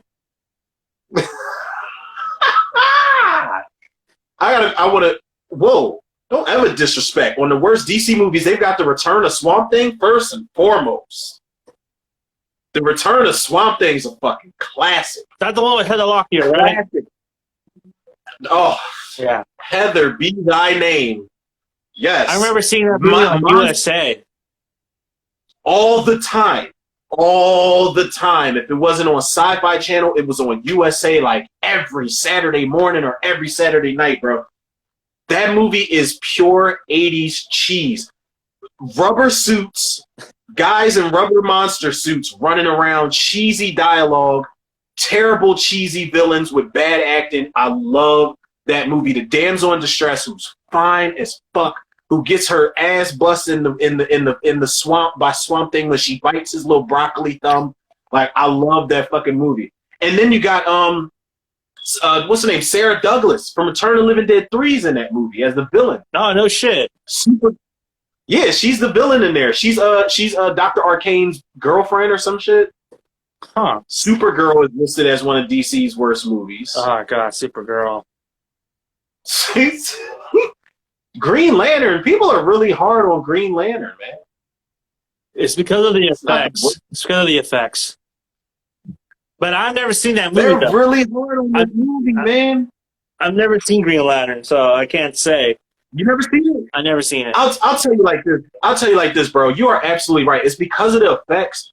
But if you go and watch that movie, Ryan Reynolds, they picked him to play Green Lantern for a reason. He's not Deadpool Ryan Reynolds. He's not even fucking Hannibal King from Blade Trinity Ryan Reynolds. But it's Ryan Reynolds nonetheless, man. And it's Blake Lively. Angela Bassett's in it. The guy with the big ass head is the villain. Sinestro. And it's like the Sinestro. He's in there. But Green Lantern is not that bad of a movie for people to be like, all right, Ryan Reynolds, you got one more chance before you're kicked out of Hollywood. It's like, no. If anybody has to get mad at Ryan Reynolds for a comic book movie, it's not even Blade Trinity or Green Lantern. It's really, and as much as I enjoy the movie, it's X-Men Origins. Get mad at him for X-Men Origins. The end of it. Not the beginning, but the end of it. That's not really his fault. That's not really his fault. You can't really put that on him. That's really fucking the director's fault. They fucked up there. I don't know what the fuck they were thinking doing that. That was stupid. Gavin Hood, I think that director's name was. God. Well, Batman Forever is listed on DC's worst movies, but I disagree. I'm sorry. Whoever made that list, fuck that guy. Yeah, right. I agree. I agree with you, but I disagree with them putting that on their list because that movie is not all that bad. No, that movie is fire. That was low-key fire. Val Kilmer is an underrated Bruce Wayne for me. Yeah, I agree. He Totally is agree. not. He is not a bad Bruce Wayne. Nicole Kidman's not bad in that movie. Jim Carrey is actually decent. Chris O'Donnell for the time is pretty cool as Robin. He's annoying as shit. And then you got fucking Alfred in Tom Superman Jones Returns. as Two-Face was I dope. don't think Superman Returns should be on this list. Which one? It wasn't bad. Superman Returns is on the list of worst too. Oh yeah, I don't think it was bad. I think it was just boring as shit. yeah, that's bad, dude. If it doesn't entertain you, it's pretty bad, dude. It was like 18 hours long. Like that's why Bryan Singer didn't come back to do X-Men 3 because he was like, fuck that. I can do a Superman movie. I got it. Yeah. But it was boring. It was boring as shit. I mean, you had the right cast. You just did not have the right story. Oof, Suicide Squad, like the original Suicide Squad's on the list too. Yeah, I could see that. I could see that. I can see it. I don't hate it, but it's so disappointing. It's so disappointing to watch, and they did nothing with those characters, No. man, Yeah, that. at all. Except Deadshot and Harley Quinn. That's it. And Diablo a little bit, but Diablo that was, shit was garbage. Diablo was a really good character. I felt like he was the only character that was actually really fleshed out. And the Yeah. way they treated him toward the end, it was like, oh, seriously? Come on. He was the sacrificial Negro. Yeah. You know how you got the sacrificial Negro in horror movies? Like I was just saying this about Charles S. Dutton and Alien 3 and all this type of shit. Diablo was I'll go save him and you guys can just get away. And it's like, no, like I'm gonna be like, listen, my powers are cool, but this is a team. We're a team, and I'm not about to go out there and do all that. There's actually Got me fucked up. supposed to be like an alternative version of the script where he actually survives his ordeal and becomes something even more. I would love to see that because I never knew that was Jay Hernandez. Yeah. from Hostel. I never knew that, and I like Jay Hernandez a lot. I like him in like a lot of the shit he's in. I wish he was in more movies though. Yeah, me too. But he's Mexican, so he probably won't be. Shout out to all our Mexican listeners and viewers and supporters out there in the world. I'm just saying, God dude. damn it. We're gonna get Junior fucking should be in canceled. more movies too, man. But he's not. You know what I mean? So it's just like it sucks. We're going to get canceled like several episodes in. I'm half They're gonna be Mexican. like- I can say that shit. All right. Well, okay. Cool. I'm half Mexican, so I can say shit like that. All right. So people, if y'all going to come after somebody, y'all come after him. Yeah. He is half of y'all ethnicity, and he's the one that said it. Yeah. That's just my white side talking, so, you know. I'm trying to keep myself in the clear here. Yeah. God damn. You know, Jay Hernandez was good in that movie. Michael Pena, they did him dirty in that movie. So that sucks. He was the first guy that got his head blown up. Michael Pena. That wasn't Michael Pena. Yeah, it was, wasn't it? That's that guy that you talking about, Slipknot. That's the guy. He was actually in Four Brothers. He was only in one scene, but he's in Four Brothers. Hold on, let me double check. Michael Pena is the motherfucker that won't stop talking in Ant-Man. And he was in I was just watching Michael Pena in the Gangster Squad. He was Navidad or whatever they kept calling him. He was basically Robert Patrick's flunky in Gangster Squad.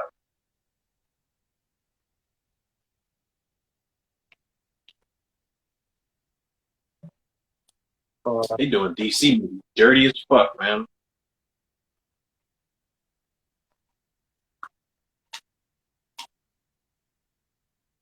Oh yeah, it's not him. It's shit, where is he? Flag.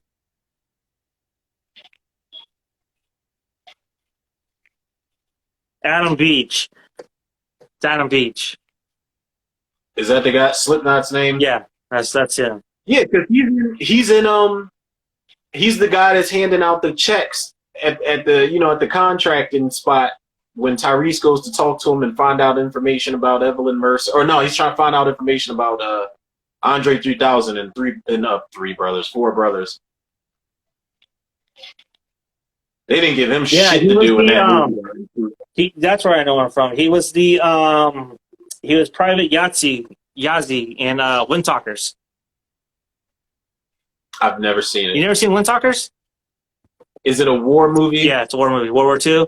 It's about how the United States Army used Native Americans and used their Navajo language to transmit codes and stuff like that. And he played one of the code talkers. I'm one of those. You gotta like tie me down and fucking like. You know, like Clockwork, or was it Clockwork Orange? Yeah, when they strap him down. McDowell got the fucking thing in his eyes. Like, you're gonna have to do that to get me to watch like certain war movies, because it's like a subgenre that I just can't like. Sometimes I just can't get with it, man. Like, I was down with like the Black Hawk Down, Saving Private Ryan era and shit like that. But after a while, I'm just like, man, I already know a lot of these motherfuckers gonna die. So I don't want to get attached to these characters if they're going to get blown to bits and shit like that. I would strongly recommend you don't watch Hamburger Hill. Isn't that an old school movie? Yeah, it's an old school movie. With Dylan what about like Steven Weber, Don Cheadle, Courtney B. Vance? Who else? A couple other characters. That cast your David though. Yeah, Don Cheadle. Young Don Cheadle, bro. He looks like a kid in that movie. Apocalypse Now, wouldn't recommend that one either. That's one I would go back and watch because I know what that movie means like in cinema in general. So I would definitely go back and want to check out Apocalypse Now if I checked out anything. But this Hamburger Hill cast you're talking about. Oh, dude. This Hamburger Hill movie, dude, is fucking fire, dude. The opening itself is crazy. Yeah, Dylan McDermott, Don Cheadle, Courtney B. Vance, John Irvin. Why have I heard that name before? Oh, he did Raw Deal, Widow's Peak, Mandela's Gun.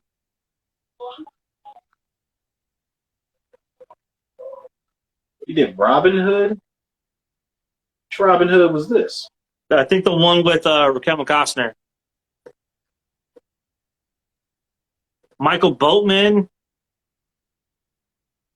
No, he did the Robin Hood with Uma Thurman and Patrick Bergen and Jurgen Prochnow. He did Next of Kin, Ghost Story. Ghost Story with Fred Astaire? Yeah.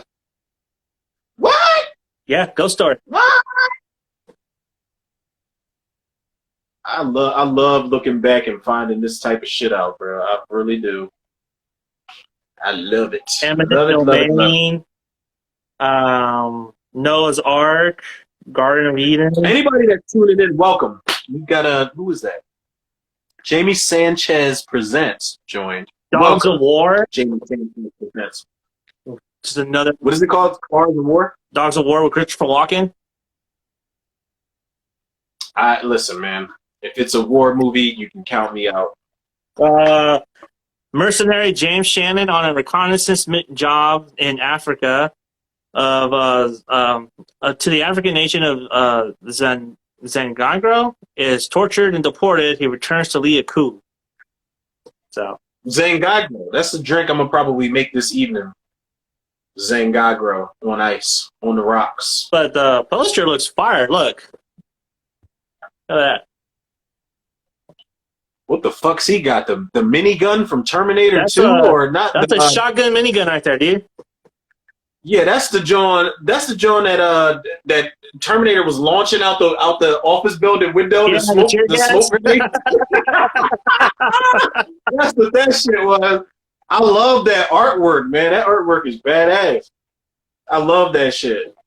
I like old school covers with that artwork where shit mattered. You didn't just. I remember watching your videos, your Children of Core videos, and you were shitting on every fucking poster of every fucking movie.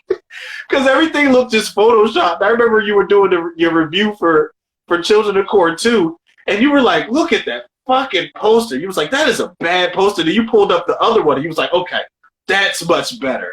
Those posters they just school days, copy and paste, and then they put Children of the Corn and just typed it in. Yeah, dude, that Final Sacrifice poster was shit. Like, what? That has nothing to do with the fucking movie. Why is it blue?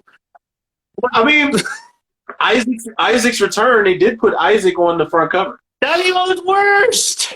That was worse. And Fields of Terror, they did put the field in there. Jamie Sanchez Presents says, greetings, war movies are up there for sure in genres. I'm glad you enjoy them, Jamie Sanchez Presents. It's not that I don't like war movies. Johnny likes them. It's not that I don't like them. It's just you have to really like strap me down and give me like some type of Thor zine, the shit they gave Michael Myers to like, like that type of shit. You got to give me that. They're not boring or nothing. It's just I choose not to get attached to characters I think are going to step on landmines every 5 seconds and get blown the fuck up and not make it back to their kids. You say, yeah, the battle scenes, but mostly for the candid, raw conversations between and among soldiers. Okay, I can definitely see that. Yeah, Jarhead does that very well. I feel Jarhead really does that exceptionally well with the raw conversations between Marines, which I think they do a very good job at. That's the one with Tyrese and Jarhead. I thought Tyrese was in Jarhead. I'm fucking up right now. Let me look it up.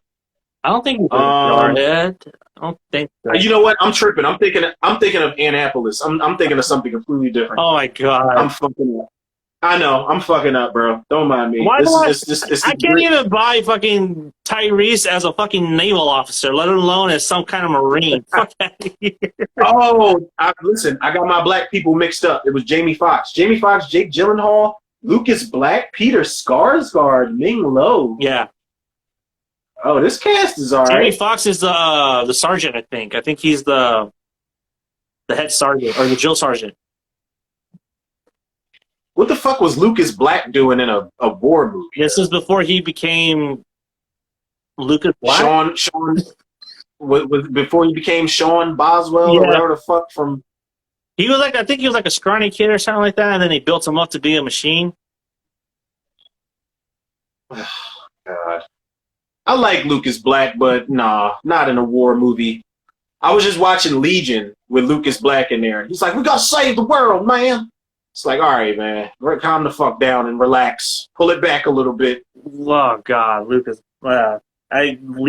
Oh, God. Lucas Black, man. Everybody, America's hero. Lucas Black, man. Yo, him in Legion is some of the funniest shit ever because he is pussy whipped over some shit he hasn't even smelt, let alone touched. That girl, but when he finds out that baby is the key to humanity on some John Connor shit, he is trying to do the most in that movie. He is the epitome of friend zoned in that movie. Ouch. God damn. Lucas Black, man. Yeah, because the girl's pregnant. They work together at the diner. The girl's pregnant. Yeah. She's smoking cigarettes while she's pregnant, and it's like, bro, like she don't want you. She don't want you. Captain Saberhaw, what the fuck is wrong with you, man? And basically, he's the fucking horror movie version of Captain Saberhaw, yo. Oh god, you gotta love it. You gotta love that shit. All right, well, let's get going with our rankings of Children of the Corn. Oh god damn.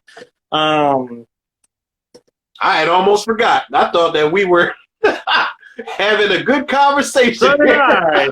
Like Children of the Corn kept getting brought up throughout this episode, so now we have to do it. Oh man, I had thought, I was like, oh, this episode's going super smooth this evening, man. Yeah. This is awesome. Yeah. Now we got a couple of viewers. Oh yeah, it's about to get dark immediately. Anybody that's tuning in, it's about to get dark. Because this Children of the Corn ranking, I'm trying to tell y'all, man. It's the bullshit. Like, none of these movies deserve to be number one. None of them.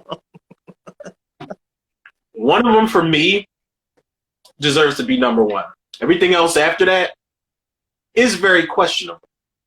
That's just for me, though. Okay. Well, I'll lead us off since you started us off last time. I'll start off with the sci-fi remake. That's my last one. I made it to 20 minutes into it. I said, no, I'm good. And that was today. And I was like, I'm going to watch Andor instead. That's the Star Wars joint that came out, right? Yeah. And then I'm going to watch She-Hulk. So I watched those instead of the remake of The Children of the Corn, which I probably should have, done. But, the remake, anything sci-fi does is an automatic last place. So it doesn't even matter at this point.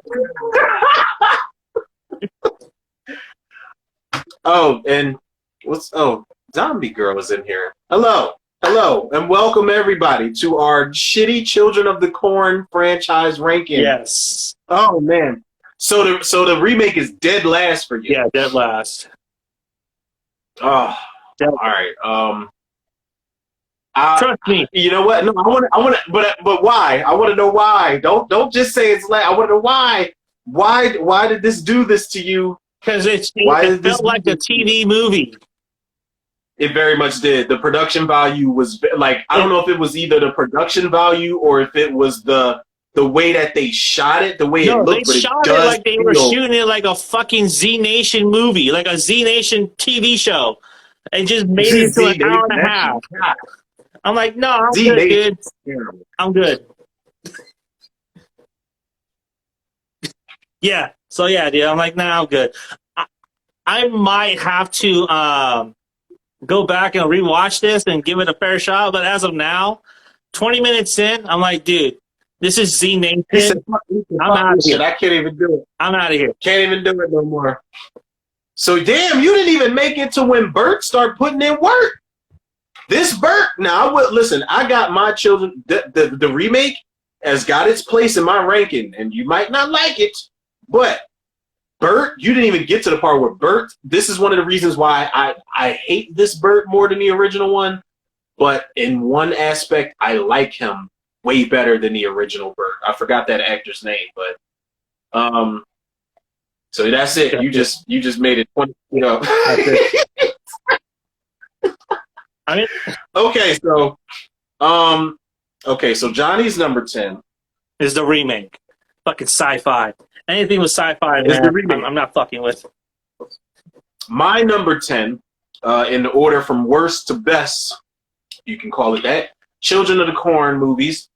My number 10 is Children of the Corn Runway. And I'm not going to hold you, bro. That's my next one. It took me 3 days to finish this movie. And there were two highlights of this movie before I get to everything else that was bad about it. The two highlights of this movie was, one, the main girl looked just like Amy Steele from Friday the 13th Part 2. Yeah. That chick is Amy Steele's fucking modern day doppelganger, or whatever year that movie came out. That is Amy Steele's doppelganger. And that was something that tried to keep me glued to it. And the fact that she was a mother and they were drifters, I'm like, okay, whatever, I don't give a fuck. The Amy Steele lookalike was one. Two, they recreated a scene from the original movie that they could have completely pulled off with the effects at the time and the budget at the time, which is when all the kids come into that diner at the same time and they lock the doors and they start killing everybody, but they were gouging eyes out. There was that slow motion blood. Like, remember we were talking about the CG blood from Midnight Meat Train? It was that, but it looked better. Yeah. They were slicing throats in the diner, and I was like, oh shit. But then I was like, nope, this is a dream sequence. And then the girl just snaps out of it, and I'm like, yep, this was a dream sequence. With the exception of those two moments, because they fumbled that fucking idea, this movie's terrible, man. Like, they're like in a world of spec scripts. Like we said, these movies pretty much started to really become after like the first one. In a world of spec scripts, this was one that just didn't give a fuck. Like, they didn't care. They're like, we're not even going to remotely try to make this like a Children of the Corn movie. I feel like the two things they had not even two, but the one thing they had in this movie where it was like, okay, we got to tie in the Children of the Corn franchise to this, was the scene that they recreated in the diner. You know, when the children killed all the adults. Other than that, the rest of this was just a mother and a son, you know, have a estranged relationship, and they're drifters, and she finds work, and the black mechanic is trying to bust her ass. And there's, you know, in the midst of all of that, there's this little girl trying to fucking, you know, this little girl in a yellow dress that's murdering everybody. The kids don't do any killing here. You know, I have a theory about that. I have a theory about that. What is it? Is it a Schindler's List? She was the little girl. She was the little girl. The mom was the little girl? I mean, it's possible. Because all of a sudden, like in the end, because this is my next one too, but this is another thing too where it wasn't really clear, but you can kind of make that that leap in logic, because when she gets to the little girl in the bedroom, and she kneels down and starts talking to her, and then when Sarah comes in and says, "I'm the one you've been running from," all of a sudden the mom's covered in blood, and she's the one that did it. And she even says, "You can't hide from your true self." So I have a feeling that she was the little girl in yellow the whole entire time, and she was the one that did it, the mechanic and the principal and all those other people. Like, because she can't, you know what? Because she was actually one of those kids that participated. I mean, that's no secret. She even tells her, like, I participated in the murders. If they would have did that and not and would have called it something else, like yellow dress in the field or some bullshit like that, I would have gave it a pass. But because you motherfuckers decided to call it Children of the Corn, Runway. What the fuck does a runway even have to do with anything? I think it's supposed to be runaway. I think that's a misspelling error. So somebody was just drunk, like, and just forgot one word or two. I'm not sure. He just forgot a letter, and he forgot a letter in the subtitle. And Harvey Weinstein was busy grabbing some ass in the corner. He's like, "What?" He's like, "Yeah, go ahead. It's all right. Just call it Runway." Cool, man. Yeah, that's all right. He probably thought he meant exactly. He needed to go to the runway. Movie fucking sucks, man. And it was hard putting this last, because I'm like, are there worse ones than this? But I'm like, no, this is the worst of the bunch. It's terrible. Garbage. Yeah. Straight up garbage. That's my number. So my number 9 is Runaway, and I think it's because they did not make that twist. They wanted to have that twist ending to make you believe that it was her all along, but her son was the one. You're absolutely right, because I'm looking at it now, and it is Runaway. It is Runaway. I was just saying it wrong the whole fucking time. Yeah, I was angry. Yeah. I'm sorry. You need to lay out those 4 logos, bro.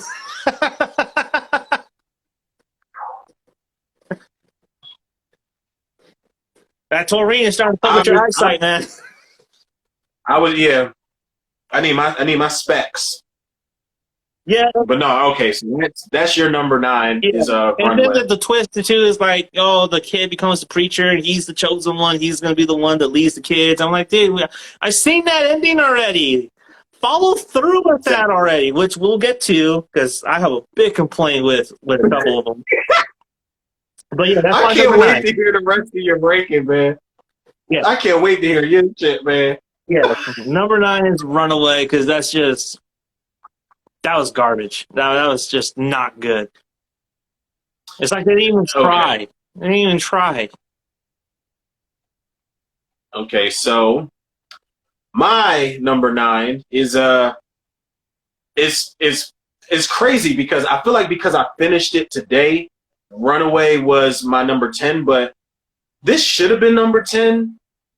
But I don't know why it's not, man. But my number 9 is Children of the Corn Revelations. And Children of the Corn Revelations, this is the one I think that has Michael Ironside in it. As a preacher. And one thing about this series that it either amazes the shit out of me or is disrespectful in every sense is the fact that whether they're already established or up and coming, this series has really amazing actors in it. And I'm wondering, what pitch did you give Michael Ironside to get in a Children of the Corn? This is what, the 7th movie in the franchise, if I'm not mistaken. And this one, I remember seeing this on like Showtime or something back on demand back in the day or something. And the only thing I remember about this movie is Michael Ironside. I'm pretty sure this is the one he was in. But I remember Michael Ironside. I remember a boy preacher with bags under his eyes, and he had blonde hair, and he had like a deep voice, and he's very uninteresting, and he's very fucking trash. I remember a girl going into like, I don't know if she was going into the city, but I remember there was like this apartment building, like this really rundown apartment building. And I remember a black guy getting killed and his head being in the refrigerator. And that's it. That's all I remember from this movie. This is one of the most forgettable Children of the Corn movies I've ever seen. Like, there's no memorable death scene. I mean, I know I said the black guy's head's in the freezer, but the only reason that freaked me out is because it's a severed head and his eyes were milky blue white, like, you know, grayish, like how a dead person's eyes are really supposed to look. And that's about it, man. Like, there's nothing that stands out in this movie. And I'm looking at this, I'm about to see this director, Guy Mager. Like, he's done shit. Well, I should have known this movie was going to be fucking trash, because if I would have known he was the same director as The Stepfather 3, Oh, no! Then I would have been more prepared. Oh, no! Because Stepfather, listen, people can say what they want. Those first 2 Stepfather movies, Terry O'Quinn is the shit. Yeah. But that third one is like, oh, we couldn't afford Terry O'Quinn, so we're just going to say he had plastic surgery. This script is ass. I'm not coming back. Now, when you turn down The Stepfather 3, Terry O'Quinn was like, look, man, it's above me now. He said it's above me now. He wants to go work on ABC and be the dad on like a sitcom or some bullshit. Or like, dude, guest spots on Hawaii 5-0. Yeah, this is the same director of Stepfather 3. And this movie, god damn, Claudette Mink is the girl's name. And no disrespect to her, because I remember when I first saw this back in the day, I was like, oh, that girl's all right, I guess. But this movie, this has no cast behind it. This has no motivation behind it. Y'all didn't even try to do anything cool with the deaths, or you didn't even put like a harvest knife anywhere in there. The movie's just very forgettable. It's my number 9, Children of the Corn Revelations. It fucking sucks. The only reason this is not number 10 is because, as bad as Runway was, it had way more redeeming qualities than this piece of shit right here. Like we said, it's just like picking through shit and trying to find the good parts. That's it. My number 8 is Genesis. How the fuck do you do a Children of the Corn movie and not fucking put it in the Midwest? There are no cornfields out here in California. Yes, we have a desert, but we have no fucking cornfields. We have fields, but they're for strawberries. They're for apples. They're not for corn. We can rip this one apart together, bro. That's my number 8 also, is Genesis. And I was cracking the fuck up when I saw your video on it, and you were like, yes, we do have a desert. It's called Fresno. And you took that long ass pause. I'm like, yo, this shit. Oh my god. Yeah, this movie's bad, bro. Billy Drago couldn't save it. Billy Drago was just fucking sleepwalking the whole entire time, dude. He wasn't even trying. Yeah, he's sitting in the chair the whole movie like, he who walks behind the man. Like, you want to bang my Ukrainian wife? Go ahead. That's the girl from Hostel. Yeah, she's from Hostel. I was reading about that. Like, oh shit, that is her. And the boyfriend is on the phone like, yeah, we need a tow truck, and she's just like rubbing on her tits and shit all in front of him, and he's like, yo, like, my wife's in the fucking room, like, let me see something. Yeah, right. Like he's not trying to say no, but he's like, hey, come on, you know what I mean? And I'm like, and then, but the movie, it makes no sense. What happened to the cop? Remember, there's a scene where the cop is like trying to like look for everybody. There's a post-credit scene for that. He fucking falls down from space. Because what happens is that the kid who's playing with the cop So apparently the cop's a soul or attachment or whatever is part of the doll that he's playing with, and he's flying with it, and he drops it, and then it cuts back to where he got picked up, and he fucking falls down on the ground.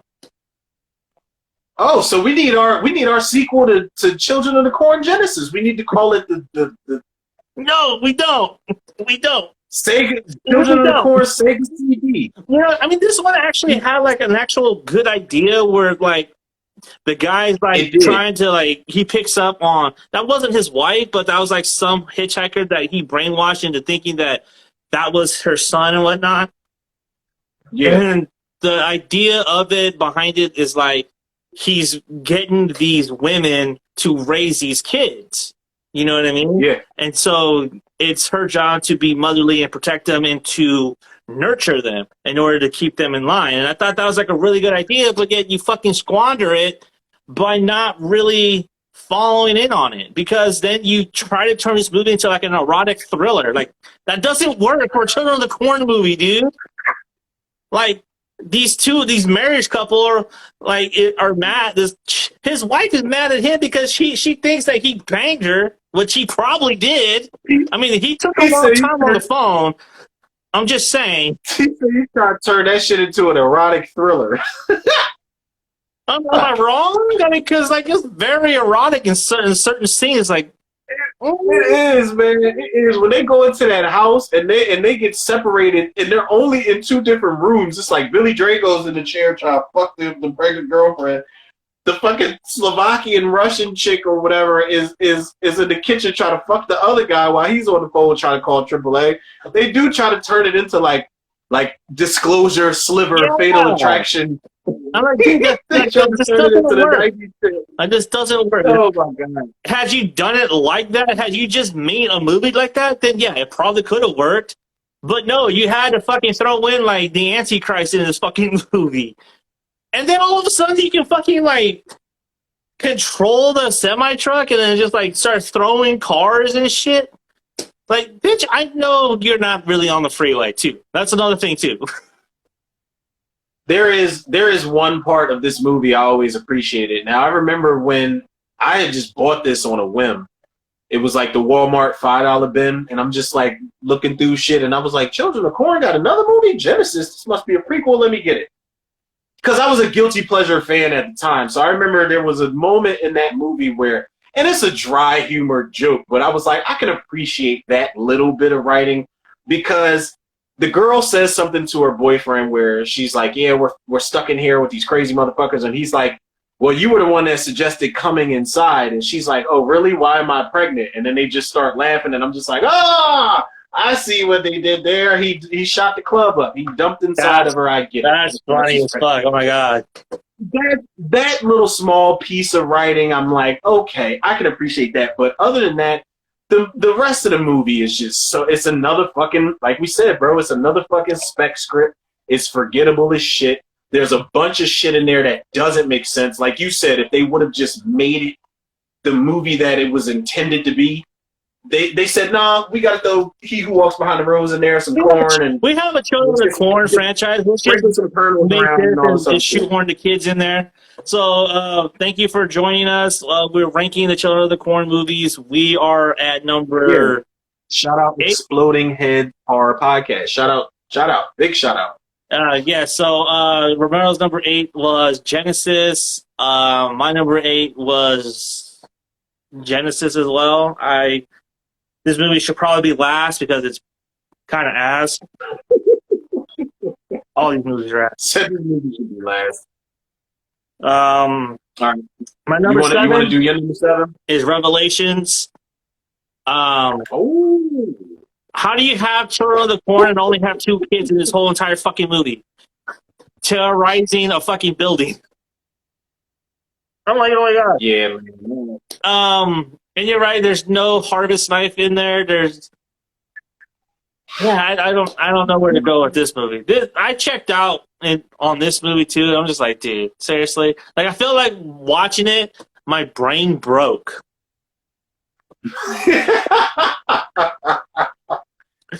He said my brain broke. My brain's like fucking broke in half. This series will do that to you, man. This shit sucks. Yeah, and considering that I watch a movie a day, yeah, it was really hard. Let me tell you, man. Oh shit! I didn't even peep. Crystal Lowe was in this movie. She's horror alumni. She was in Black Christmas. She was in Wrong Turn 2. She was in Final Destination 3. She's the brunette girl that gets burnt up in the tanning bed in Final Destination 3. I didn't even peep she was in this movie. And in Black Christmas, she's the girl. She's basically Margot Kidder's character. She's the girl that just keeps drinking. Drunk. She throws up. Yeah, she gets drunk and shit. She throws up. She goes to bed early. I forgot she was in this movie.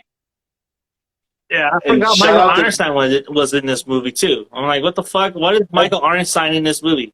And to your question earlier, like what they pitch him, they probably pitched him half the fucking budget. That's probably what they did.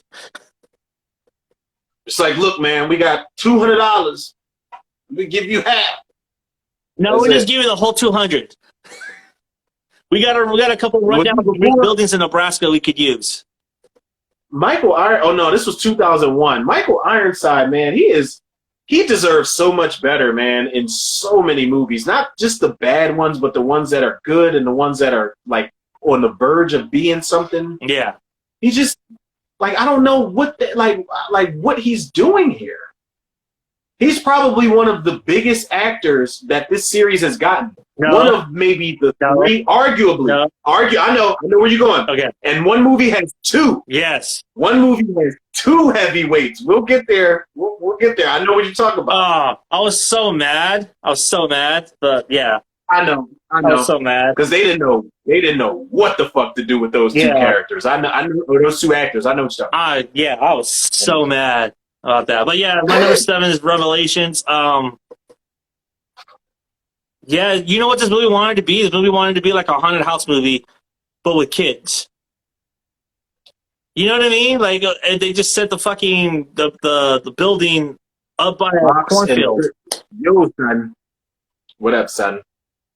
So yeah. Whoever's joining us, welcome. Everybody that's tell your friends to tell your friends to tell your friends. But my number 7, bro, you're gonna be you. I don't know how you're gonna feel about this, but my number 7 on this list is Children of the Corn 3: Urban Harvest. Really? That's interesting. Yeah, man. Listen, I'm gonna explain why. Now, I remember seeing for the first time. I remember I was a kid, and me and my brother watched Children of the Corn 3 on Cinemax, and this movie. I'll big up this movie first. I'll give credit where credit is due first. This is a director. This is not a great direction as far as a movie goes, but this shit. I don't know if this director did the special effects too, but the way he films his special effects still disturb me. This is some of the craziest practical effects I've ever seen in a horror movie to date. I don't give a fuck if this was in 91, 92, 93, whenever this movie came out. This movie has death scenes that have stuck with me since I was a kid. In particular, the parents, Maria and Malcolm's parents, when they're eating, those roaches come out of there and then their heads crack open. When I saw that, I was like, that's very Season of the Witch. Yes. And when Malcolm gets killed in the cornfield, that shit, even though it makes no sense at all, this motherfucker's spine is apparently 13 feet long. Oh, yeah. That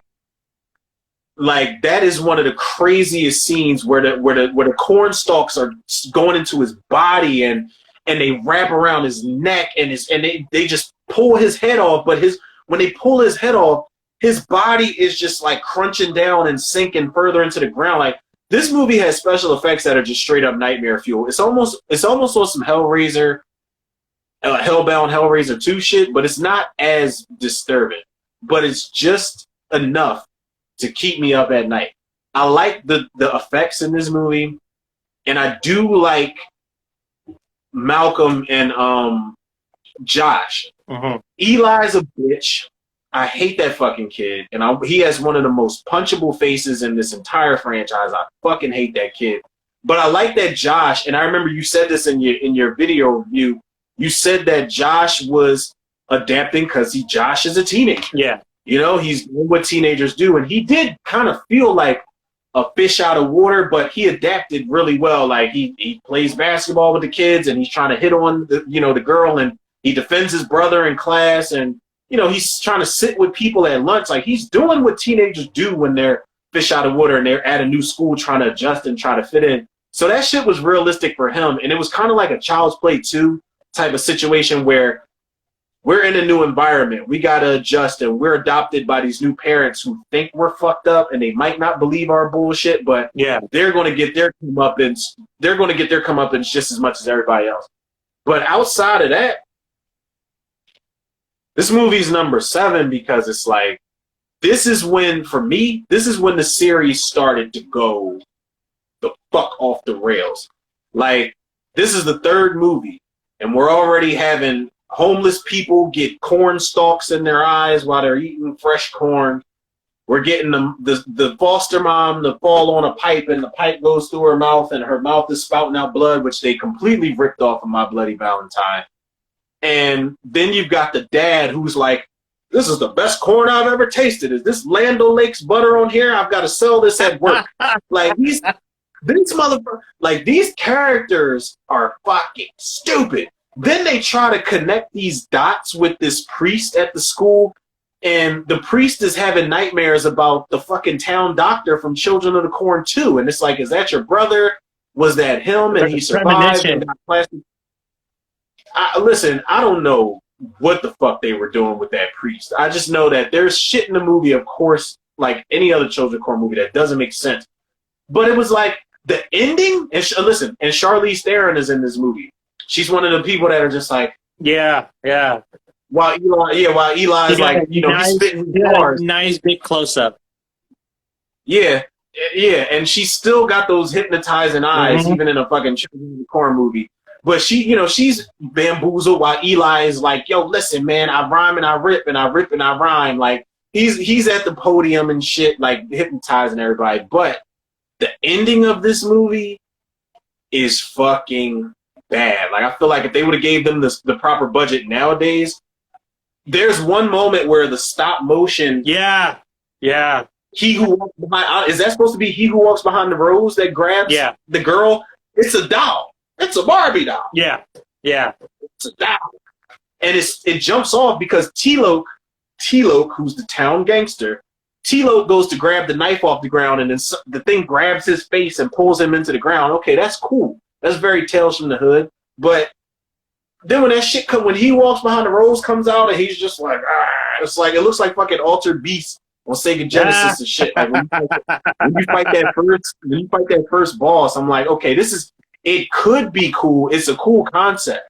Like if this is He Who Walks Behind the Rose, like in final form, we are fucked. Mm-hmm. But very thing-like, Yeah, when the Blair monster was at the end of the movie, it was very thing-like. I definitely agree with you there. But it's like they put all their money into the kills and shit, and then when it got time to the 3rd act, like I would have rather dealt with like mediocre kills for the most part with half decent effects, and then had like a really great final act with that He Who Walks Behind the Rose monster. And then I like when Josh, it was almost like Dead Alive. Like when Josh was cutting through the tentacle or whatever it was and pulled Maria out and she's screaming. It was like Dead Alive when Lionel got the girl out of there. But I don't know, man. Children of the Corn 3 is just one of those weird ass movies, and I like it. I don't watch it often because it's so disturbing, but I can't put it higher than 7, man. I cannot for the life of me. Plus, Eli is just one of those characters I used to want to fight him. I was not one of those violent kids, man, but I used to want to fight Eli in Children of the Corn 3 because he's a bitch. He's a bitch. Just fucking kick him. Yeah, he's a bitch. Yeah, I want to. Yeah, he's a bitch. Yeah, I wanted to punt him too. I was just like, I want to punt this motherfucker like a football. Fuck up out of here. Yeah, Eli's a bitch. Fuck that guy. Yeah. So my And number, no disrespect to that actor. no, total disrespect to that actor. Fuck that guy. He said, we're never going to get him on the show. Yeah, for real. We'll never, we'll never get that motherfucker on the show. Um, There's only one Children of the Corn alumni who actually shows love and like interacts with with the people that comment on his posts, and that's the guy that played like Mika in Part 2, Ryan Bowman. oh, He was in really? Only the Strong, Family Matters. Yeah, he's like very interactive with his fans and shit like that. Nice. My number six. Who I not think- My number 6 is Isaac's Return. Trust me, there were no good options here at number 6. Is this the 6th best one out of the movie? Is this like the 6th best one? Probably not. But The irony. yeah, but it's definitely the 6th worst one on this fucking list. I'll tell you that right now. Yeah, this was just stupid. This was dumb. You expect me to believe Isaac done some fucking before he went into a coma? You expect me to believe that shit? Yeah, Like, that motherfucker was... How? He was supposed to be, what? 17? 16? 16, 17, because I think their 18th year, it was either their 18th or 19th year was when they, like, remember in the first one, Amos walked into the field on his 18th or 19th year. Yeah, and Eva Mendes did the same shit in Part 5. But yeah, Isaac, but you got to remember, John Franklin had that Gary Coleman shit going on. I'm not trying to be like disrespectful or anything, but John Franklin, facts, though. That's facts. Yeah. John Franklin had that, like, whatever it was, where his growth was stunted, like, permanently. So he was able to play like Isaac and Cousin It. He was 20. He was 22, 23 when he was playing Isaac in the first one. God damn! And you getting shoved around by those little ass kids like that? He ought to be ashamed of his fucking self. I'm like, holy Because Isaac, shit, dude, that's fucked. one of the things about Isaac's return, it proved that Isaac still was a bitch. Yo, he still was a bitch. Because Isaac was doing a whole bunch of this. Isaac was a bitch, man. And yet they held him in high regard, but then his what was it? His firstborn wasn't like the one or whatever, and the other kid supposed to be his son too? Was that no? His son was no, his son was his the son fuck up, was but the other guy that banged kid, the other girl later in the movie. Oh no, Gabriel was not supposed to be his son. Matt was supposed to be his son. Okay. Because when they got that scene in the church where Matt comes in and he's just like, "I'm so proud of you. You ain't fuck up like I did," or whatever the fuck you said. Like that's that's his son. Because Isaac woke up, she touched his hand, like, and he just was like, it's like, what? It's been 19 years. The fuck I miss? Do we still have Cinemax? Like, and so, like, yeah, and then, like, you expect me to believe that, he had a kid. Billionaire. What's good, Chris? And then welcome, sir. You expect me to believe that Isaac is this all-knowing being, and yet he's not treated like one. He's not treated like an all-knowing being. He's not treated like the deity that he's supposed to be. He's not treated as the chosen one. Gabriel is more of the chosen one. It's like people follow that motherfucker's lead. You know what I mean? And it's a similar dynamic to the first one. Yeah, they still don't, like 19 years later, they still didn't respect that motherfucker, man. They still did not respect that fucking dude. No. How you, fam? Chris, what's good, man? I'm good, man. I am good, bro. Everything is gravy, sir. Sitting here doing this ranking. And thank you to everybody that just joined in the chat. Not the chat, but the video. Y'all get what I'm saying, man. Yes, we are in the middle of ranking the Children of the Corn franchise. And yeah, this is Wait, so what number are we on right now? 6. You're on 6. All right. All right. I'm ready. I'm ready for the backlash. I'm ready for it. So my number 6, and rightfully so, is going to be Children of the Corn, the original Children of the Corn. I could see that. Was it 1984? This movie came out. Let's check. Yeah, I think it was 84, 85. 84. Yeah, my number 6 is going to be Children of the Corn, the original Children of the Corn. Now, let me start with the positives. Let's start on the positive. There's positives to this fucking movie because I couldn't find one. There are positives of this movie. The positives. I love Linda Hamilton. Yeah. I love that this could have been a weird road trip movie, but it wasn't that. I love the possibility of that. I love, John Franklin as Isaac. The first time around, seeing him for the first time around in that movie. I love Courtney Gaines as Malachi. And I do love that opening sequence. I love when those kids come in that fucking diner and they kind of just linger around. Malachi's at the pinball machine. Job is in there with his dad, and his dad's ordering him a sundae, and everything's normal. Everybody just got out of church. Everything's normal. And I love how they lock that fucking door, and everybody just is Piccadilly Squares in that bitch. Like, everybody picks somebody to murk off. I love that opening. It's a really great horror opening. It's really tame, but it's effective. I like that. And I kind of like the score in some of the scenes, but that's where it ends for me. Children of the Corn for me is such a fucking overrated ass snooze fest. And there's so many fucking people that give me so much shit, man. They're just like, what? This is Stephen King and you don't even know what you're talking about. It's like, no, like I can watch the movie if I can fucking survive it. Like if I'm just like one of those, then it's not a good sign, man. Like unless it's like late at night. Like if I'm watching Children of the Corn smack dead in the middle of the day and I'm dozing off, there's a big fucking problem for me. Even when there's Linda Hamilton involved.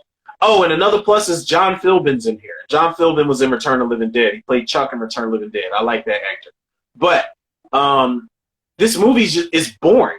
It's boring, and it's one of those Jason Takes Manhattan misleading type of fucking things where I remember going into this movie back in the day and thinking, where's all the fucking Children of the Corn killing all the adults in town? Like the premise as it reads is nothing like it's executed. And I was always so disappointed. And the older I've gotten, the more I've tried to appreciate this movie.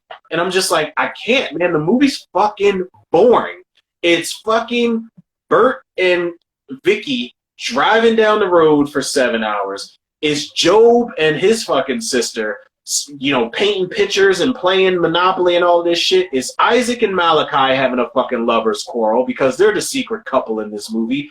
And it's fucking, behind the stalks, the corn stalks, POV shots. Like, it's nothing to this movie. Now, there is a scene at the end where Isaac gets fucking launched off that fucking cross, and that shit is hilarious. But when he comes back and he's like, he wants you to, Malachi. I love that part. But they don't do anything with it. He grabs Malachi and kind of like twists his neck, and then that's that. And then we go to let's save the rainforest cornfield or whatever. Like, there's nothing to this movie. I feel like it's one of those movies that deserves to have even though Dark Tower wasn't good, it deserves to have the budget Dark Tower, as far as Stephen King adaptations, Dark Tower, It Chapter 1, Chapter 2.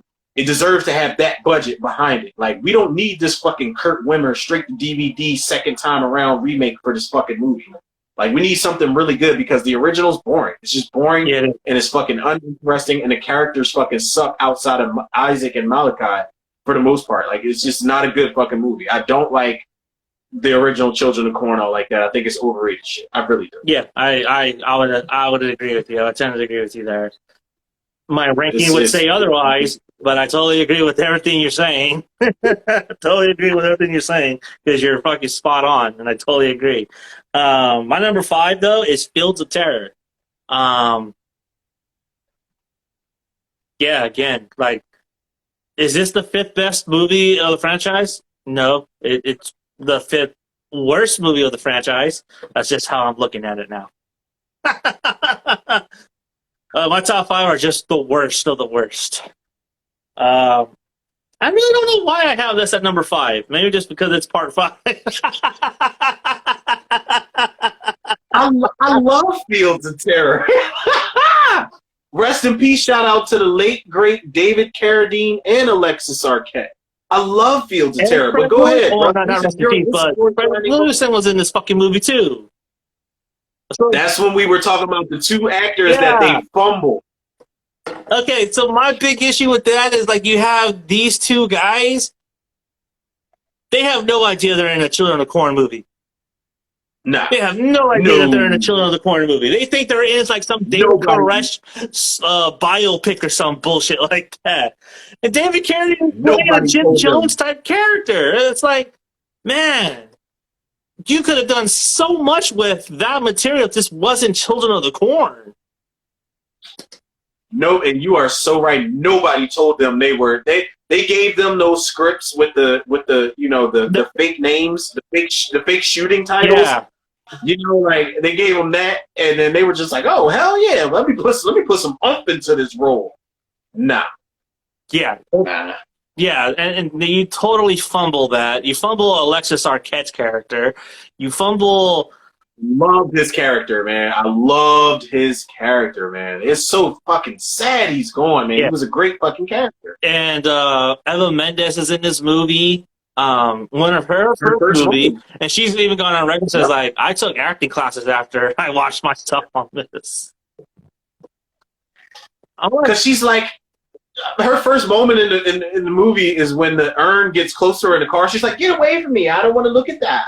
Yeah, I don't want to look at that. I know. It's like, Eva Mendes, man, but she was fine in that shit.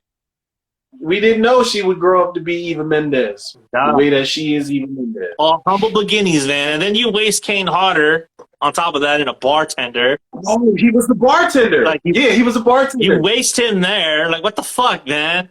And you waste a fucking great idea in, like, this cult in this, like, Midwestern town, and you completely just waste that. It's like, dude, that is the most interesting part of that fucking story, of that movie, is that aspect of David Carradine and Fred Williamson's dynamic. But you waste it by fucking focusing on these fucking outsiders that don't know what the fuck they're doing. And then she's looking for her brother on top of that, which also, my God, this pissed me off too, because Six, Genesis, no, not Genesis, Six, is it Genesis? No, Runaway, The Gathering, all have the same kind of fucking story outline with someone, no, it's Revelations, with someone coming from the outside looking for someone in a Midwestern town, and it's like, it's either a brother, it's either a grandma, or it's some sort of relative. Dude, did you really just fucking reuse The Gathering for 4 of those movies? Did you really just reuse the overall story for The Gathering and fucking made like 4 different movies in 4 different ways? Only fun fact I want to add is that Kane Hodder was only in that role because he was a stunt coordinator on that movie.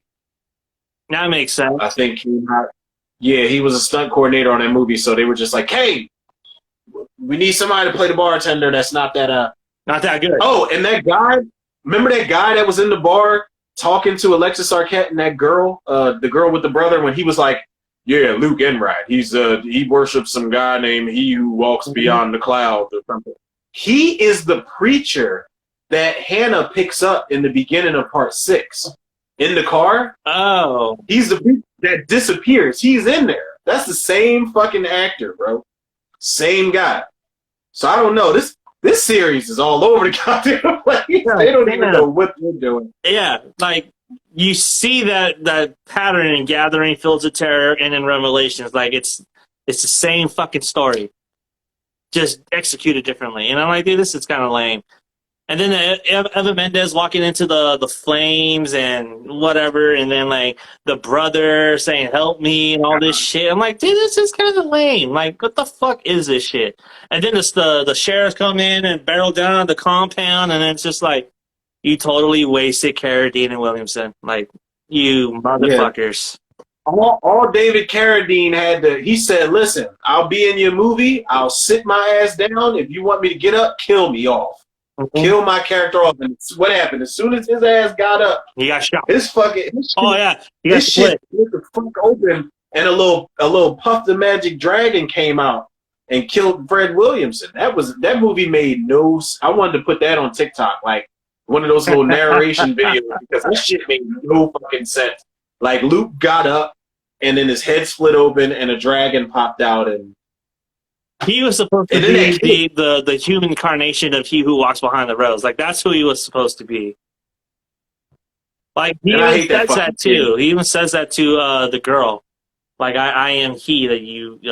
He says something along those lines, and I'm like, no, sorry, I don't buy it. You know what I mean? It's a bad. Listen. Well, I'll get to it when I get there, because my part 5 ranking is a little bit higher, a lot bit higher than yours.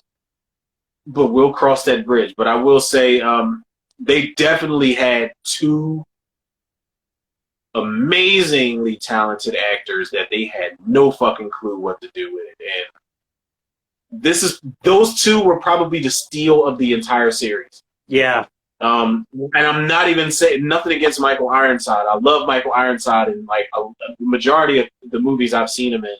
But to have both of those caliber actors, you know, from 2 different worlds of acting in a Children of the Corn movie that far into the series, and just to not know what the fuck to do, it's like, yeah, something's wrong here. Yeah. Something's very wrong here. I don't know. Yeah, that's my number 5, dude. Build to All Terror. right, well, my number 5 on this list is Children, and it made my number 5, and I made sure it did. Is Children of the Corn, the 2009 remake. Hear me out. Don't judge my life. I'm already judging our lives because we fucking sat through and watched 10 of these fucking movies. Listen. Or 9.5 in my case. All right, so because we are in the top 5, I'll put the bad out first and then put the good. The bad, this is everything you said it was. This shit feels like a straight to sci-fi movie. This shit feels cheap as fuck. The production quality, the production value, whatever you want to call it, is bad. It's very low. The acting is not all that good.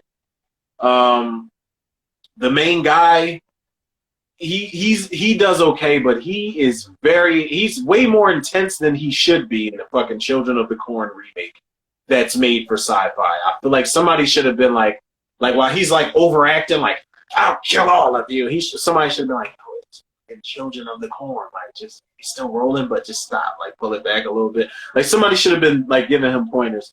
The girl was fine as shit, and she was in the Mother's Day remake with like half of the Saul cast and half of the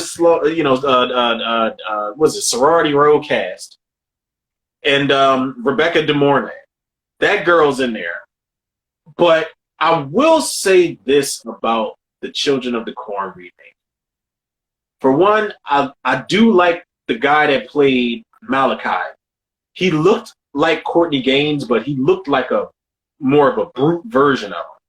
Like a brute, scarier version of Courtney Gaines. He wasn't as good and as scary, but he was trying to make his way there and be effective. But the main takeaway from this movie, while Bert, I don't like Bert overall. He's a piece of shit. He beats his wife. But I love Bert reacts to these kids the same way I would. I don't give a fuck if he's white. I don't care if he was silver. This motherfucker, when these kids start crowding up on him, he's like, where are your parents at? And what's going on? And I love that he's fucking these kids up. He's not playing no games. Oh, y'all old enough to throw knives and, you know, and swing harvest knives and shit like that. Like, cool. Y'all are going to get fucked up.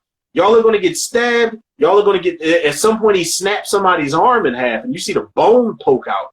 And I'm like, okay, cool. He's reacting like a normal person would to the, like, I'm not, like, listen, God going to have to forgive me afterwards because these kids are demonic and they don't give a fuck about nothing. So if I got to start snapping necks and arms and all that type of shit, then so be it. I don't give a fuck. I love how he reacts to that, but the movie, it made my top 5 because it's way more realistic reactions from the characters than there has been in a long time in the series. Like everybody else is just like, oh, we stumbled upon a fake town. Or not a fake town, but oh, we stumbled upon an unknown town. Yeah, well, let's see if they got a phone and shit. Like, no, we're not doing all that. It's very limited why this is number 5, but it's like the reactions for the most part are realistic, man. Like, and even down to him arguing with his wife. He's like, yeah, I don't want you to leave me, so I'm gonna take the keys. And she's like, Bert, something's wrong with this town. We got to get the fuck up out of here. He's like, yeah, whatever. I'm going to go look for somebody. And then he walks off. I mean, that's not really a realistic reaction because he left his wife and he's a piece of shit. But so this is a realistic reaction for a piece of shit. Yeah. But I made sure the remake made my top 5 because I think it's better than the original, just based off of human reaction. You know, how these characters react to these certain situations, man. Like, if we're walking down the block and some kids run up on us with knives and shit, I'm looking at you, and I'm pretty sure you're probably going to look at me, and we're going to already probably have it made up in our minds, like, we're not dying today.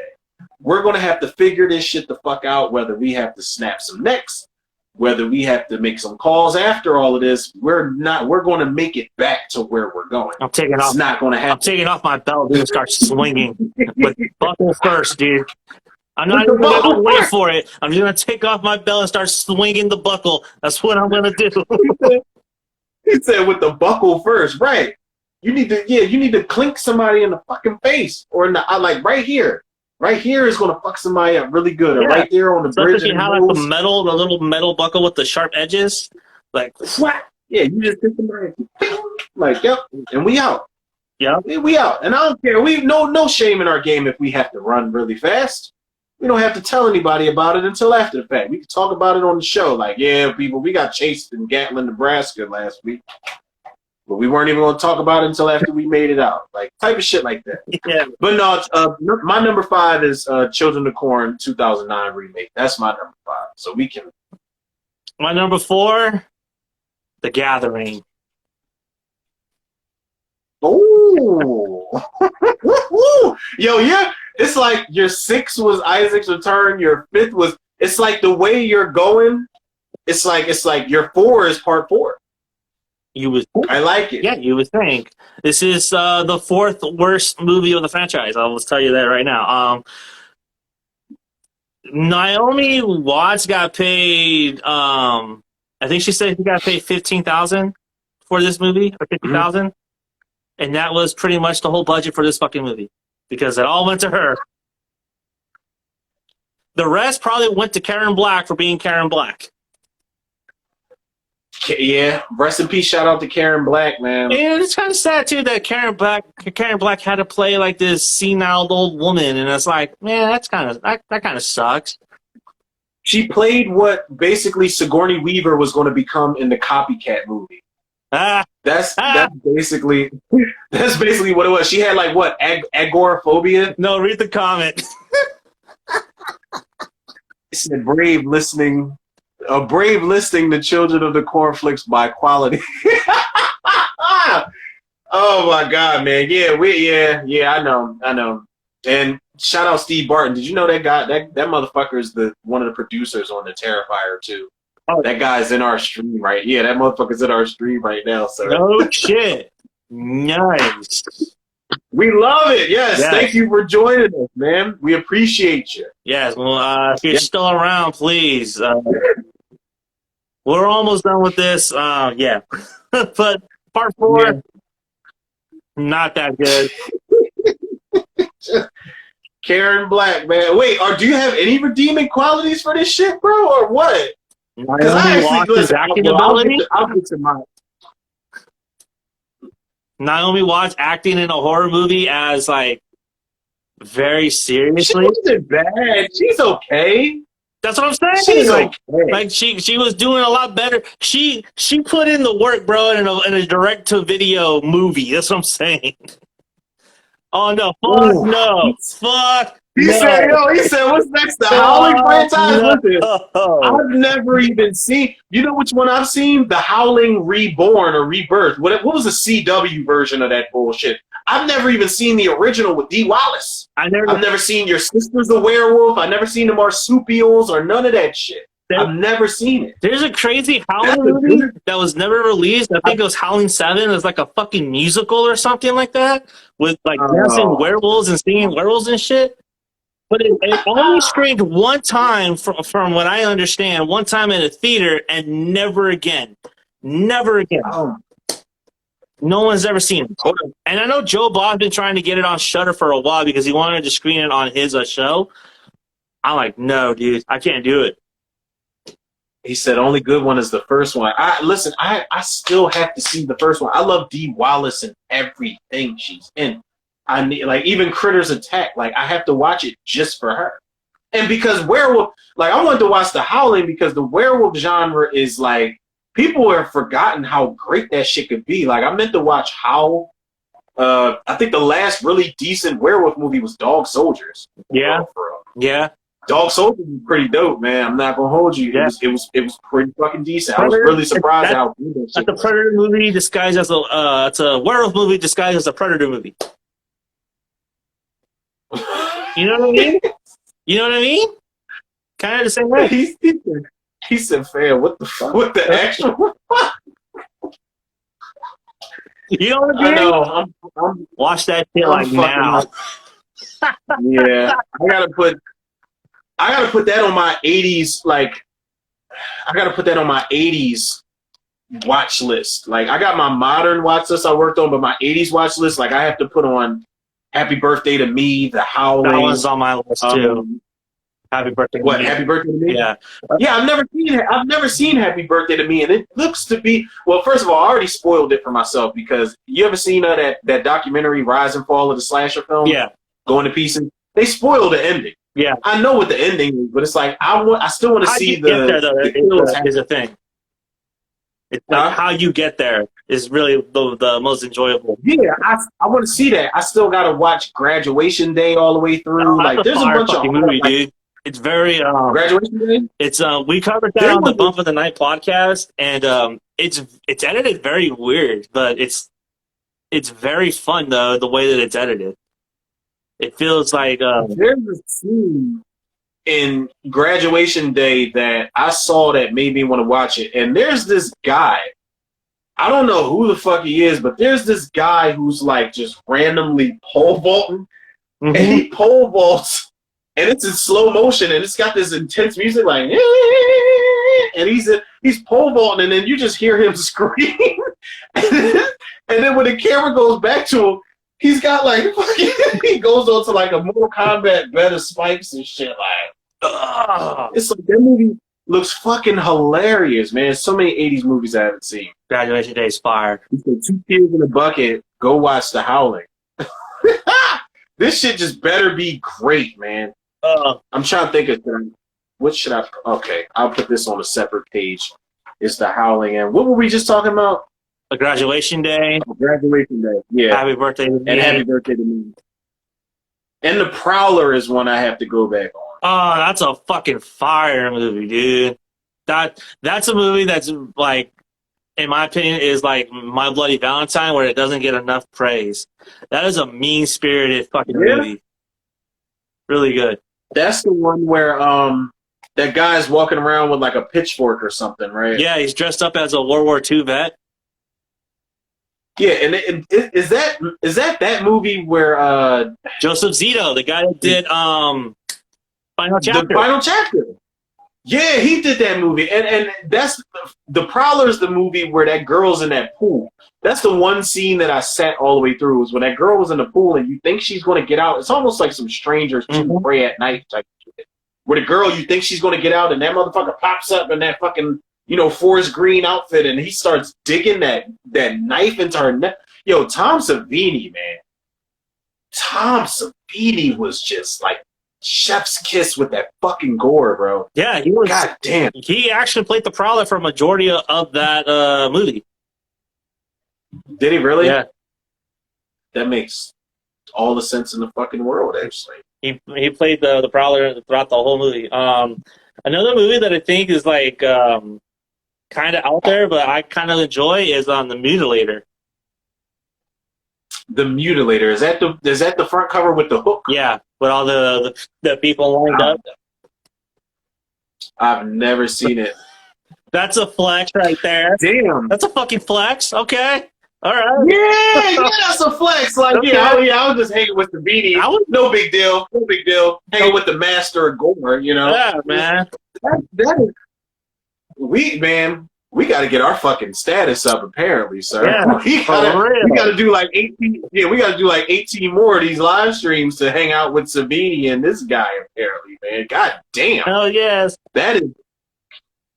That's how my boy Christian is, man. Like, this motherfucker is posting pictures of him. He was eating lunch with like Paul W.S. Anderson, Mila Jovovich, and Lyndon Ashby and Robin Shue. I'm like, motherfucker, you got half the cast of Mortal Kombat that you're eating brunch with. Like, it's just a quick flex, no big deal. But this is why clearly Philadelphia is the wrong place to be.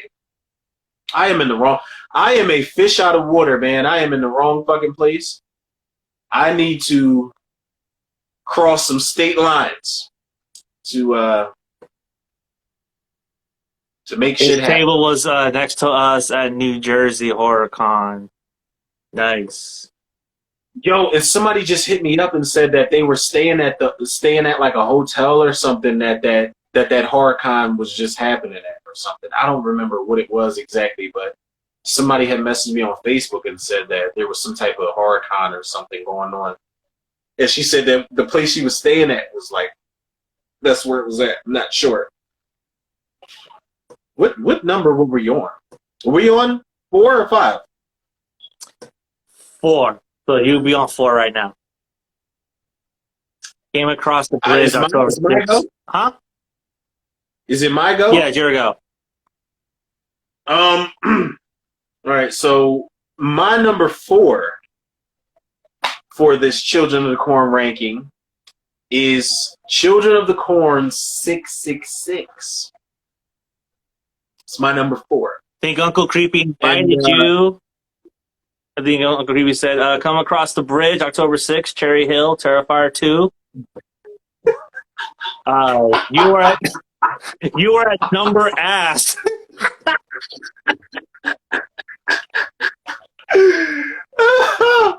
Wait, man. Hold up. I gotta go back and listen. Hold up.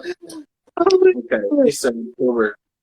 God damn, man. I got completely sidetracked. I was trying to read the last comment and then I see this shit. Oh. God damn it. What's your number 4, dude?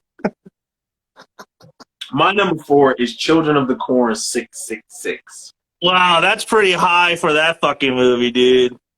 Listen, me and this movie have a very complicated history. I remember going and grabbing the VHS of this movie. And I was kind of confused because I was like, okay, like this was before the era of fan films for the most part. And I remember seeing this on the stand and I'm like, is this a joke? Like, is this something somebody made? Because I really remember, and I wasn't that big of a fan of Children of Corn, the original, and I'm still not. But I didn't watch the original that much back then. And I was like, is this something somebody just made? Or, like, what the fuck is going on here? So I'm like, okay. And I bought it, and I took it home, took the VHS home, and I watched it. And I remember I was pretty confused because the first time you see Isaac is in regular form, in a coma, in a hospital bed in Gatlin, Nebraska. And I'm like, first of all, you got, what's that girl's name? I can't remember that girl, but she's in Cherry Falls. The main girl, Hannah, she's in Cherry Falls with Brittany Murphy. Recipe shout out to Brittany Murphy, but she's the main girl, and I like her a lot. Like, I love her sarcasm. I love her spunk in the movies that she's in. And then you've got this character, Gabriel, and then you got Alex Karomze, who was in both the Mimic movies, the first two Mimic movies. I love her. She played the cop. And then you've got Nancy Allen from fucking Poltergeist 3 and Carrie and RoboCop. And I'm like, I love her. But Isaac's like regular. And the last time we saw Isaac, he was, he's like, he wants you to really. Like, he looked like a fucking demon, but now he's normal, and then all Hannah has to do is touch his hand, and he's just like, what? Vagina. He just looks up. He's like, pussy's around. Like, that's it. And Isaac wakes up, and that's cool and everything. That's fine. One of the main things I love about that movie is that the kids in this movie, while they don't do the killing, they're children of the children, of the original children. I love that concept. That's something that will work more. That's something that will work more today than it did back then when they did this fucking sequel. The fact that these motherfuckers are children of the children, but I agree with you 200% when you said, when was Isaac fucking? When did, was it like Dr. Evil when Frau Farbissina was like, remember when we froze your semen? Yeah. You said that you wanted to live forever and we made you Scotch. It's like that. They didn't do that. They didn't freeze Isaac's semen in a cryogenic tank and fucking, make his son and all this other shit, but he just popped up with a son 19 years later. And that's weird, but the movie, it's okay, man. It's okay. It's okay because I appreciate the shit out of it because it is, if you really wanted to watch it, don't do this, man. Don't do this. I'm trying to read the comments. Holy shit. Uncle Creepy fucking going off. I know, man. I know. And I'm trying. Oh my God. God damn, man. I'm trying, man. He said sperm sickles, yo. It's like, no, look. He said they're children of the producers looking for money. Hey, yo, listen, man. He said, yo, for real, no disrespect. Who the fuck do they keep these movies for? I mean, I would assume that because back in the day they were Dimension films, that Weinstein was, like I said, he was touching ass. He's like, what? It's like, more Children of the Corn movies, whatever. Just make 6 more. We need these rights. Yeah, we need to write off. Yeah, he's like, where are these spec scripts? Just give them whatever, man. Fuck it. No, he's just still grabbing. Keep going, dog. Keep going. Yeah. Harvey Weinstein was getting popped up in his office, like, yeah, man, whatever, fuck it, like whatever, children of the shit, what the fuck ever, whatever. It's like, but yo, man, like this, like I appreciate Children of Corn 666 because if you want continuity, you can go 1, 2, 6 if you want to. Now, if you want to do some Halloween 2018 shit, you can go 1, 6, and then whatever else they want to make afterwards. But if you want to go, like Halloween 4, you go 1, 2, 6 type of thing. It does have continuity at the end of the day. I can appreciate that in a series that's so fucking, all over the place. But the whole reveal of Gabriel as He Who Walks Behind the Rose was so fucking weak. And he's just like, I'm the guy in the leather jacket that's He Who Walks Behind the Rose. And he's like a game show host at the end. And he's like, we got some lovely party gifts for you. And then he drops that fucking, that broken pipe on Isaac and kills him. And it's like, you're corny as shit. Like, I liked you when you were Gabriel. But I don't like you when she's like, who the fuck is He Who Walks Behind the Rose? And he looks and he's like, me. And then he just flips his jacket and he's like levitating all of a sudden. And he's like fucking basically Jeffrey Jones on Stay Tuned, where he picks up a fucking a fake microphone. It's like, come on, dog. Like, for real. Now, if anything, they should have kept Alex Karomze's character in there. I know she was a bad guy for the most part. She was a cop. But I love her in everything, man. I wish that she was in more than Dimension Films movies and sequels and shit. But the movie, and then you had the guy, Jake, the mentally handicapped guy, Jake, who was, he was just in the mix. Like, he was in the mix to be like, oh, like, he was like Kazan from Cube. He's just like, oh my God, like, this shit's bad. Shit bad, and I don't know what to do. Like, it's just like, yo, relax, man. Like, calm the fuck down. But the movie, like, I give it a lot of credit for being a direct sequel. It was one of the first direct sequels before we had direct sequels, to give it, to its credit. Yeah. It's not great, but I can appreciate it for being something that every movie's trying to be now. We got a lot of direct sequels nowadays that are just jumping on the bandwagon, and a lot of them are shit. We just talked about Jeepers Creepers. In a time where direct sequels ain't shit. But that's my number 4 is Children of Corn 666. My number 3 is Stacy Keach. Stacy Keach, by the way, is in that movie. Yes, another heavyweight. Another heavyweight fucking wasted. Another Class one. of 1999. Class of 1999. God. That's my man right there. What was it? Children of the Corn, Part 3. Children of the Corn, the original, is number 3 for me. This isn't really based on quality. I mean, this is probably... Shout out to The Perfect Cure. Thank you.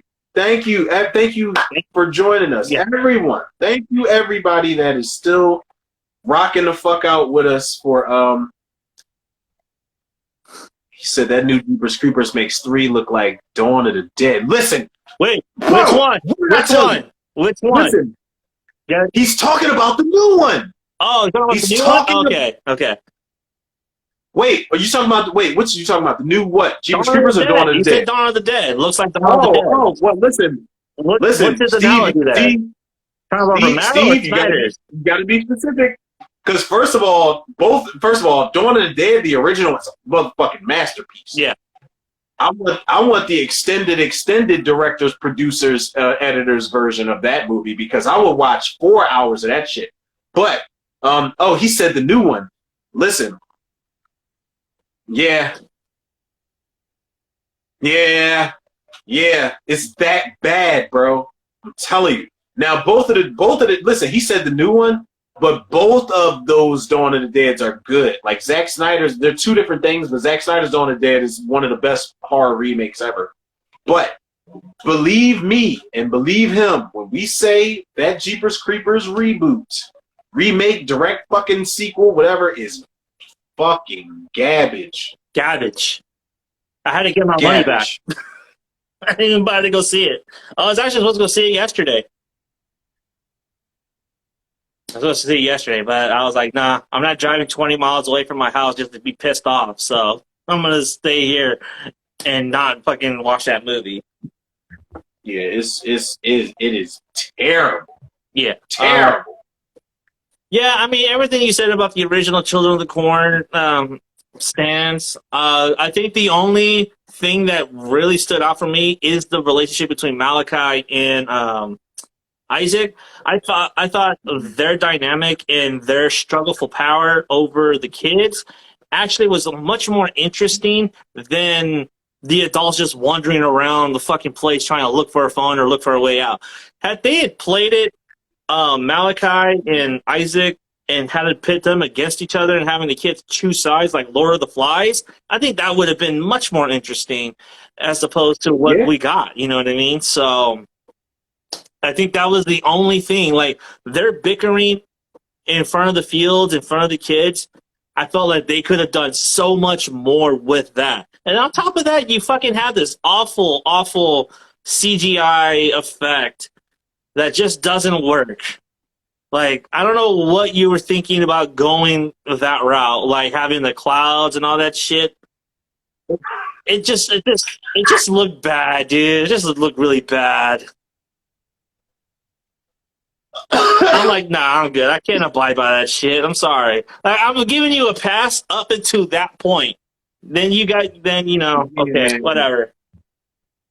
Isaac was like, I am the giver of his word. And it's like you're like fucking 2 feet tall, bitch. Like, stop fucking playing all your life, man. Like, I hate Isaac and Malachi. I hate Malachi because his jaw's too strong.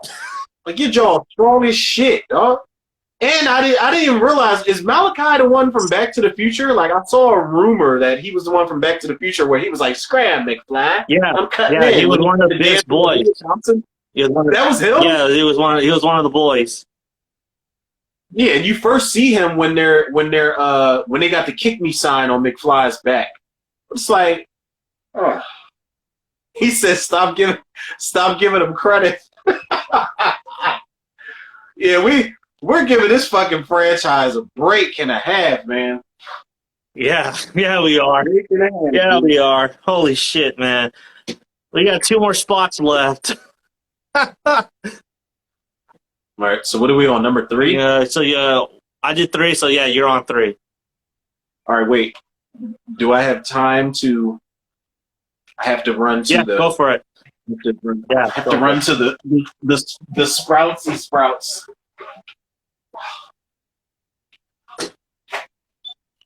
All right. Well, Romero's out there. Any of you guys have any questions out there?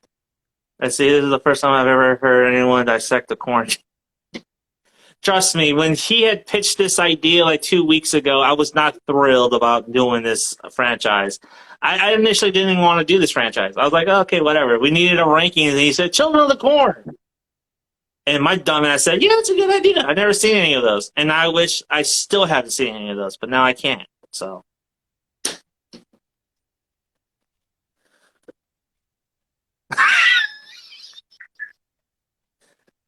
Facts.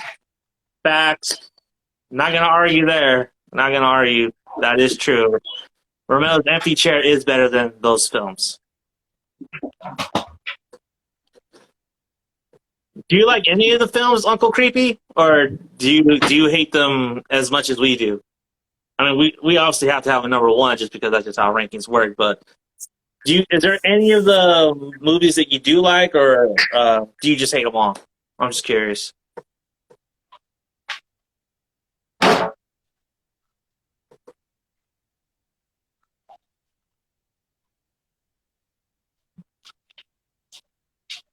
First one, that's it. Really? You like the first one? I thought the first one was boring as shit. But yeah, Malachi and Isaac are the only ones that really save that movie, in my opinion. I think those two. I think those are really strong characters in the first one, which is a shame because Linda Hamilton is in that first one, and yet she doesn't really do much, which is unfortunate. She screams. Yeah, she could be so much more. I think this is before Terminator, right? This has to be before Terminator, right?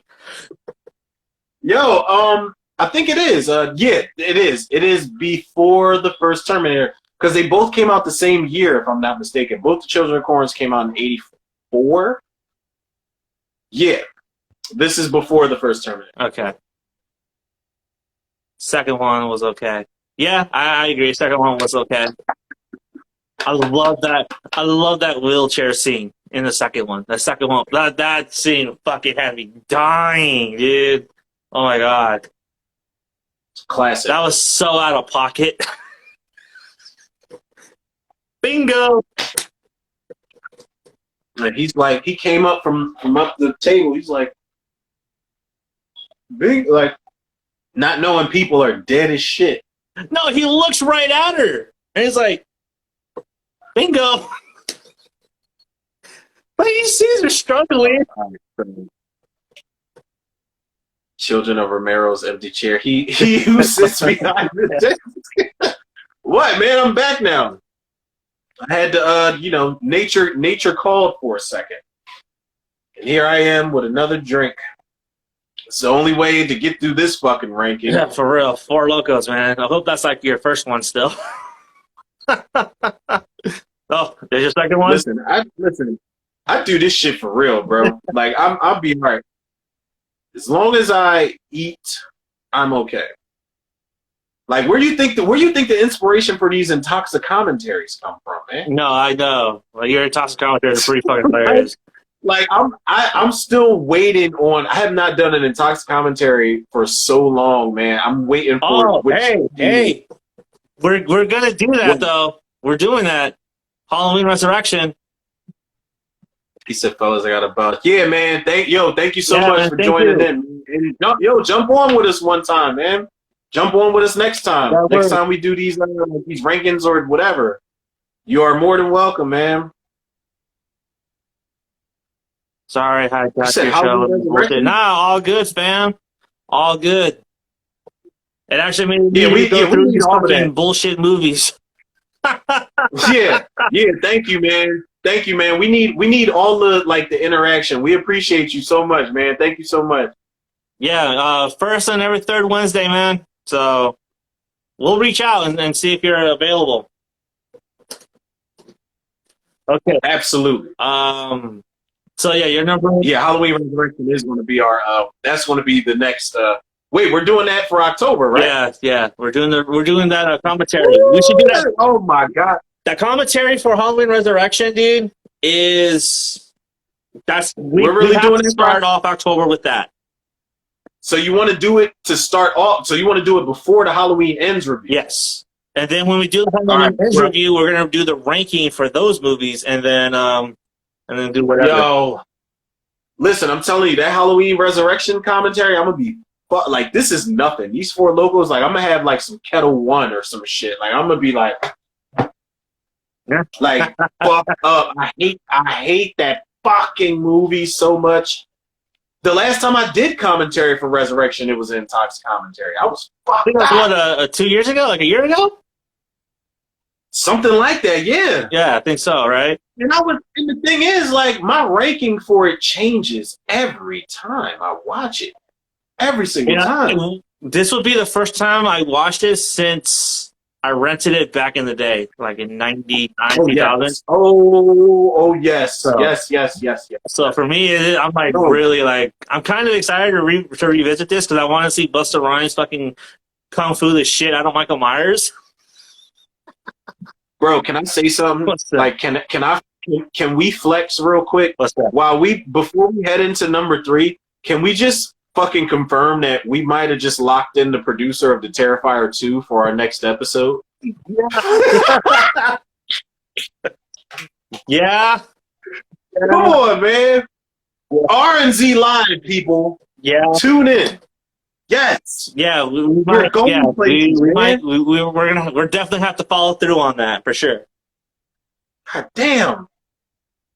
Cause that dude, listen, he showed me some love. Like he reached out when I did my Terrifier 2, like, cause I'll tag like the producers and the actors and everybody like on Instagram.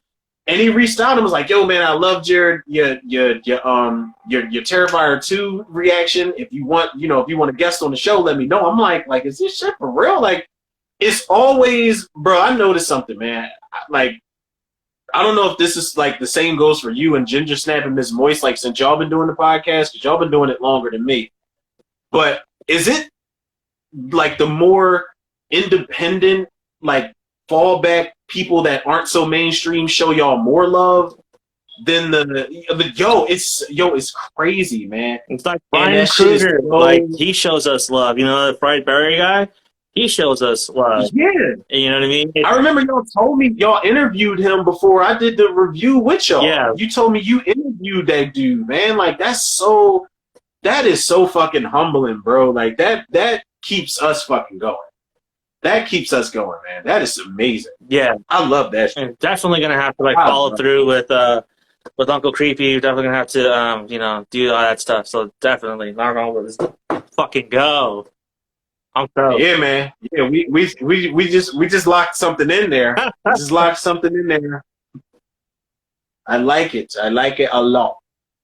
What are we on? Number 3 now? Yes.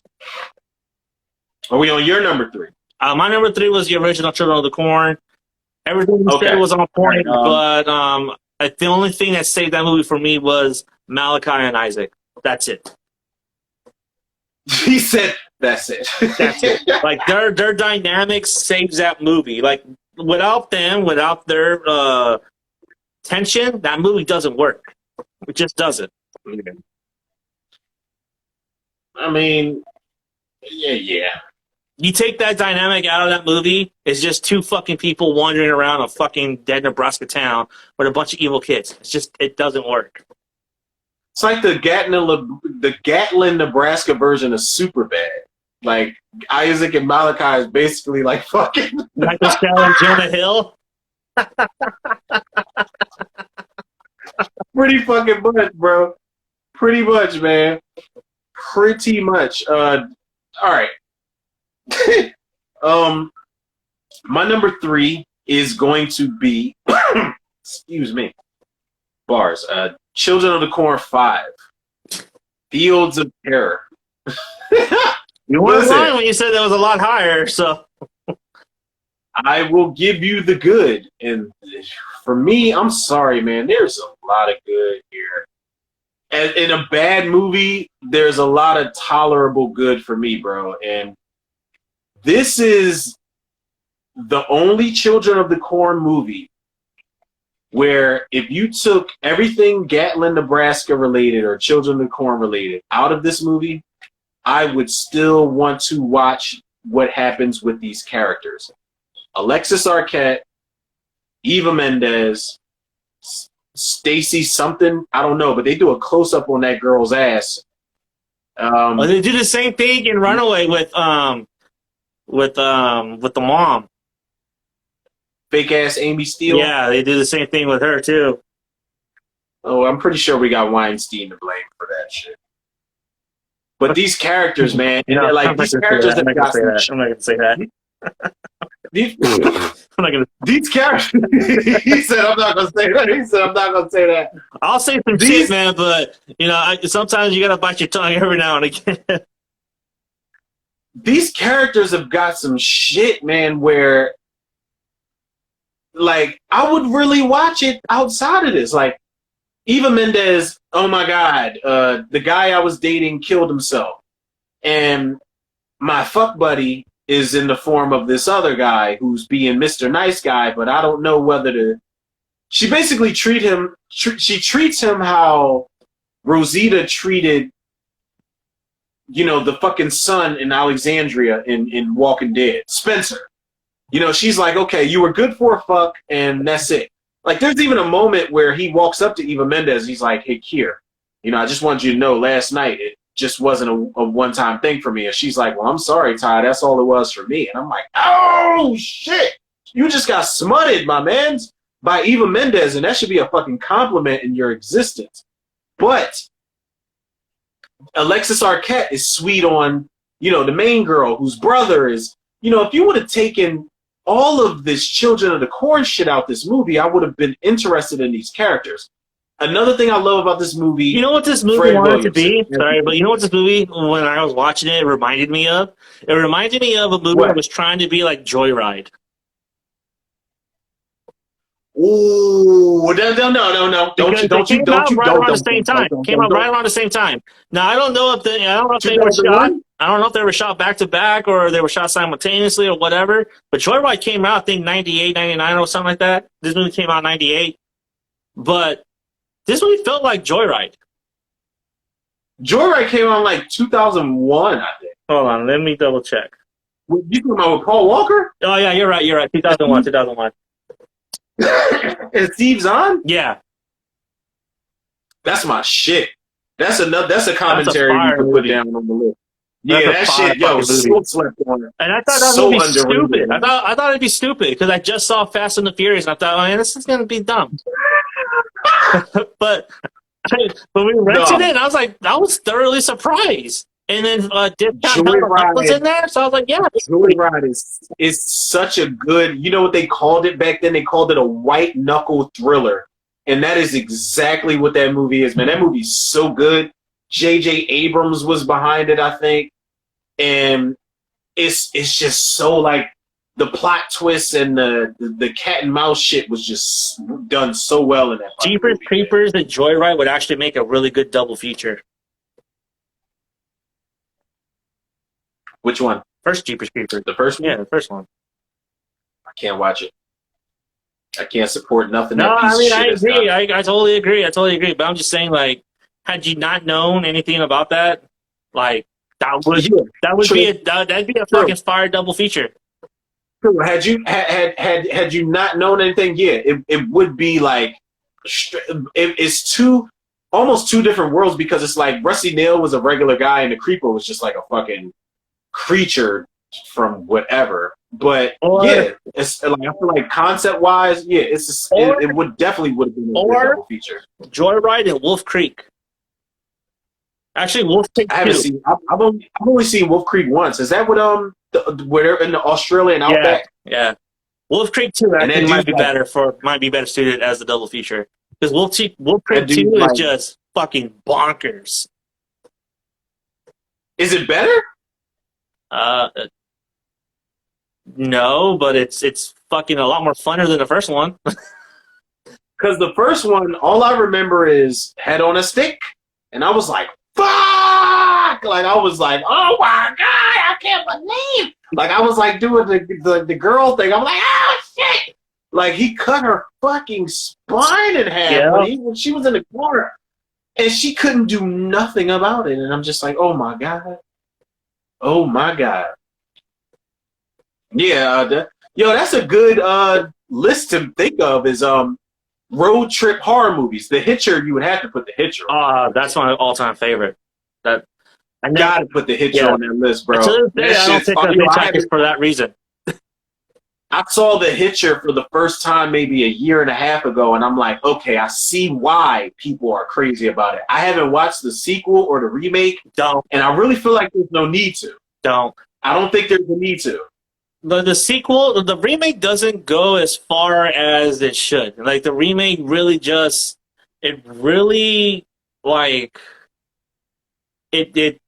Sean Bean is the right guy to play the Hitcher, but he's great, man. But the way they treat him, and the way that there's no stakes and there's like the two people are not in danger, it is kind of like false. It's like that no, dude, like, that doesn't work like that. You need to have at least one of these motherfuckers in danger in order for it to work. One of those filler remakes, because in the original, Rucker Howard, who's that? C. Thomas Howard, that was in the first one, right? God damn, like, even something as small as, it's not small, but it's a small thing compared to what happens in the rest of the movie. When he's eating the fries and the fucking finger is in those fries. Like, I'm like, come on, man. Like, yo, like, leave him alone. Like, I'm just like, leave him alone. He was in E.T. Leave him alone. He had the fucking Sully on E.T. Leave him be. You know, I tried to show that movie to a couple of friends of mine, like a long time ago, and they just looked at me crazy, like, this movie. They stopped like within the first 20 minutes of the movie before it even got good, and I'm like, nah, dude, we can't watch this shit. You know, and then I showed it not everybody speaks the language, man. And then I not showed everybody it to Cinema Space, to the Cinema Space podcast, and they were like, fuck, that shit is crazy. You know what I mean? So, because it's one of those movies where it can be left alone completely, but if you do remake it, you have to remake the remake. There's a lot of, that's another list we can get into. Which remakes were so bad that you need to remake the remake? Because The Hitcher's on that list, Day of the Dead is on that list, Nightmare on Elm Street's on that list, Nightmare on Elm Street's on that list, My Bloody Valentine's on that list, Cabin Fever's on that list. Actually, Cabin Fever didn't even need a remake. That shit came out in like 2003. He was just like, give me the check. But Eli Roth produced and greenlit that fucking Cabin Fever remake. And he's just like, he probably was like, yeah, man, my wife's cousin, he wants to remake it, man, so I got to do it so I don't have to sleep in the He probably doghouse. did that? He probably did that to keep it in-house so he can hold on to the rights. Fuck that! Oh my god, that fucking Cabin Fever remake. That fucking Cabin Fever remake is terrible, man. Yeah, it is. It is terrible. All right, let's wrap this. Let's wrap this ranking up. Let's go. All right, yeah, I think we're on number 2, right? Yeah. So my number 2 is part 2. Yo, you're ranking, man. Are you fucking with me right now? And you're ranking. It's like yeah, part 5 is number 5 is part 5, and number 6 is part 6. The number like. At least give me credit. At least number 3 was the first one. Oh my god, man. Okay, so your number 2 is part 2. I'm glad. Yes. Listen, progress, bro. Yeah, progress. So number 2, I really do enjoy like the hydraulics house when they dump the fucking house on that old lady. I love the fact that the kid is controlling the wheelchair with the remote control car. That's just so out of pocket. I'm like, oh my god, that shit's funny as fuck. And I didn't really care for the whole fucking other dimension thing, and then fake ass Keanu Reeves. Like, I don't. Like, he looks like the kid from fucking Gone in 60 Seconds that orders the pizzas. You know what I mean? Like, yeah, it was the one. But you know who he is? Do you remember Only the Strong? Yeah. Banana Way? Yeah. That's Donovan, the one that gets killed in the fire. Oh, the one that makes up that's him? That's the one that makes up the record. Like when he's like, Mr. Stevens, I hooked up some hydraulics to the ramifications of the sounds, and I just adjusted the sounds and da. Like he's that dude that with the sunglasses on. That's like he's that dude, and he's that kid in Family Matters who tries to sell Laura Winslow a gun. Remember, he's got the guns in the trunk of his car. God. Ryan Bowman, bro, is his name. That's his name. Trying to look like Keanu Reeves, man. That's who he looks like. With the fucking he definitely, and then you have he definitely went into another dimension, yo. And then you have fucking fake ass Billy Baldwin in here. Like, what the fuck?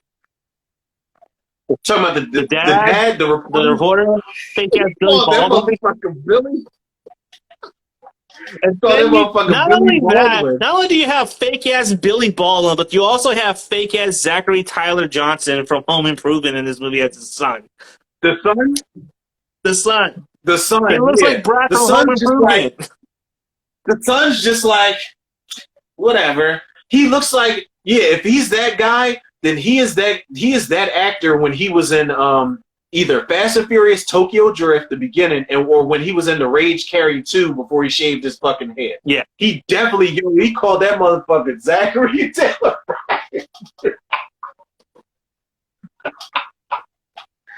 Because the son is definitely like, I don't like it in this town. Yeah. And then he sees this hot-ass girl with her tits out at the fucking waterfall, and he's just like, I love this town, Dad. I want to move here, and I want to be a family again. Like, you just... automatically, you see some tits under some water. Yeah, God, and then she asks him to like, "Are you gonna stare or are you gonna join?" Like, what? So 90s, so fucking 90s, bro. Lacey Hellerstedt, that's her name, because he's like, yeah, the girl that's, and then the dude that you said, the leader. He's like, yeah, that's Lacey Hellerstedt. He's like, she's pretty hot. He's like, yeah, she's pretty hot. It's like, so go now or what? That fucking movie, I love that fucking movie, man. Oh my god, it's so fucking good. I love it. Yeah, that's my number 2. There are no redeeming qualities of this movie for you. I just said fake ass Billy Baldwin and fake ass Brad, bro. And then fake ass discount Keanu Reeves. Discount Carrie Lowe, who runs the Airbnb, the hydraulic house, and with the short hair, the main chick with the short hair, yeah, Carrie Lowe, the one that the reporter dad is fucking, yeah. Oh, she is fine as fuck, man. She's in the movie Ticks. I don't know if you've seen Ticks, like with Alfonso Ribeiro. Yeah. She's in Ticks, and she's always fucking the main guy that runs shit in those movies. She's an opportunist. She's like Gail Weathers of the fucking B movie genre. That's what the fuck she is. But she's fine as shit, man. And she is goddamn. But I was like, man, am I watching Home Improvement meets Law and Order here? Like, what the fuck? Like, all these discount fucking characters are in this movie. Hello, Lisa Brown. I almost said 125, 153. What up? Hello, everybody. Everybody that's in here. What's up? But all right. So if we're wrapping this up, sir, my number 2 is going to be Children of the Corn 4, The Gathering, and I feel like there's a reasonable reason here for Children of the Corn 4 being my number 2. For one, Children of the Corn 4, when I used to rent it or buy it, or when I bought it, this movie scared the shit out of me as a kid, man. It did. This movie, I know this movie is riddled with dream sequences, and it's riddled with hallucination scenes. But it almost like it wants to be like an Elm Street movie, but doesn't know exactly how to harness that. The majority of the jump scares and the sequences that are supposed to scare you are dream sequences, but that shit, nonetheless, I remember the trailer scared the fuck out of me as a kid, because I remember when I saw the trailer, there's a moment in the trailer where there's a kid like tiptoeing in the hallway, and he's got hooves on his feet, like hooves, like on his feet. And this movie, you know, Naomi Watts doesn't do a bad job. And I like the black girl that's in this movie. I can't remember her name, but the girl that plays Naomi Watts' best friend. I like her a lot. And I like Karen Black, and I like the guy that plays Doc Robb. But this movie... Jennings? Is that his name? The one that plays Doc Robb? Or is that... who that? Oh, wait. Oh, no, and I like the black guy, too. Fake-ass Louis Gossett Jr. 2.0. That's who the fuck that nigga looks like. It's Louis Gossett Jr. 2.0. Brent Jennings. That's him. Doc is... Shit, he's not even listed. Oh, William Wyndham. Yeah, the core cast I do like. But this movie really used to scare the shit out of me, man. I love this movie because it is, for me, next to what my number 1 is, it is the epitome of what a Children of the Corn movie could be. Like, I love the fact that all the kids in town get sick. All the kids in town's teeth are falling out. All the kids in town have fevers. And all the parents are going crazy before they get killed. And all of these kids are just sick, and it's just like, oh my God, what do I do? What do I do with these kids? And then once they think it's over, these kids are fucking shit up. They're murdering people. But I love that this movie, the boy preacher is supernatural. So this movie really plays out like a supernatural slasher movie. Almost like I'm not going to say a Friday the 13th movie, but there are scenes where you only see the weapon or the hand attached to the weapon. And the rest of the moments you see this kid, Josiah, jumping out looking like fucking Harvey Dent, you know, killing somebody. And I'm mad that they took, it was a scene that was written in the original script that they took out of the theatrical version. Josiah was originally supposed to be he who walks behind the rose. And I'm cool with that because he was supernatural. That would make much more sense.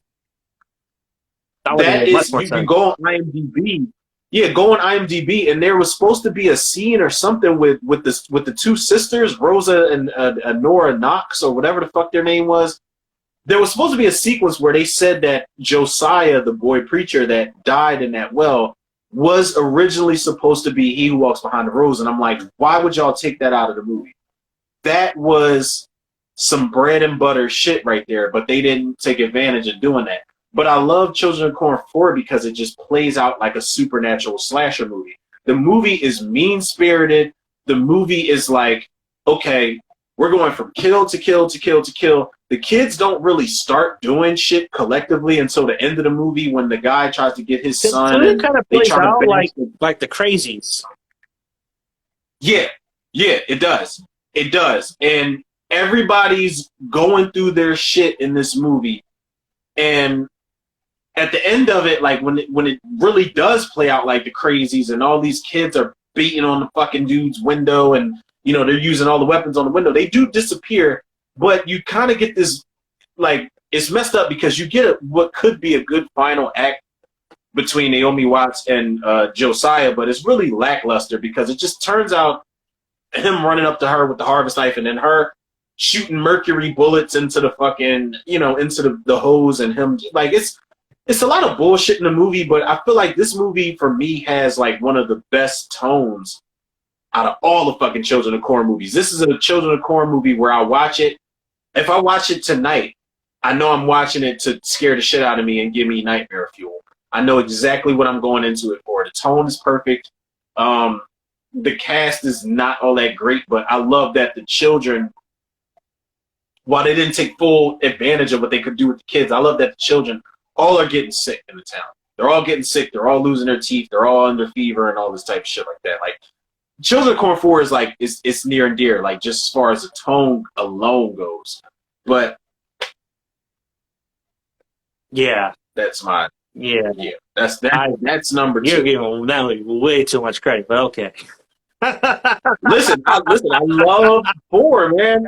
Listen, maybe it was because it was one of those movies where I studied the trailer before I saw it. Like, back in the day, before we had like podcasts and shit like that. Like, I was at the VCR, like, pausing when that motherfucker was walking with hooves and shit on in the, in the hallway. Like, I was one of those kids. Like, all right, let me just pause it and then hit the fast forward button, frame by frame by frame by frame by frame type shit when I watched that trailer. Children of Corn 4 was one of those things.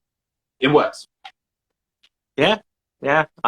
Wasn't for me, but I'll tell you what trailer. Part 3 is my number 1. So what? Yeah, Urban Harvest is my number 1. Oh, bro, I should have known, man. You gave this a lot of praise. I should have known. From that video. I feel this is the only one out of the whole franchise that actually kind of took itself way too seriously and actually took itself as a movie. One of the things that this movie does very well, in my opinion, is that it establishes Eli and Joseph as our two antagonists that are too clearly the brothers are on opposite sides. So you have a Cain and Abel story already. Absolutely. And I like how they're trying to retcon Eli, how he was part of the original massacre from the 1960s and the 70s. And the way this movie ends, the fourth one should have like opened up with fucking world domination by children. Like, that's how the fourth one should have fucking opened. Because that's exactly what happens at the end of this movie. Like, Eli's plan came into fruition, and if you watch the movie, like you watch the corn, like people who eat the corn, whether it be children or adults, if children eat it, they get possessed. If adults eat it, they get dead. And so they get dead. And so you have this umbrella type fucking corporation shipping corn all over the world, and you don't follow up on that in the fourth one? Like, that should have been the gathering right fucking there. Like, the last surviving adults trying to figure out how to survive, or make it about two teenagers who don't want to sacrifice themselves to the man who walks behind the rose. Like, that's what you could have done. And I do like yes, they take him out of Nebraska, they put him in Chicago, and then I love the fact that he becomes this crazy subtitle. The subtitle's not fooling anybody, so I feel like if anybody went into it like, oh, it doesn't take, it's called Urban Harvest. Emphasis on urban. Exactly. Yeah. Exactly. I mean, you have a fucking gangster by the name of T-Loc in this movie. T-Lo was that guy, man. He said, I wouldn't sit there if I was you. He said, why not? He said, because you might try to suck my dick. It's like, what? The fuck, T-Lo? The fuck type of gangster is T-Lo? T-Lo was one of them early 90s. He reminded me of like the guy that didn't get the part in Don't Be a Menace, like the main guy. Like, lock me up. Like, he was trying to channel that guy. Yo, fucking T.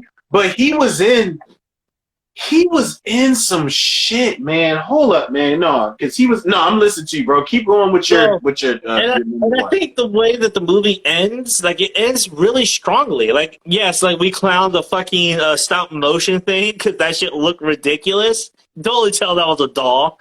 Like, and it's not even the fact that you could tell that it was a doll. You could tell it was a doll by its hair. Like, that's not her hair. We know that's not hair.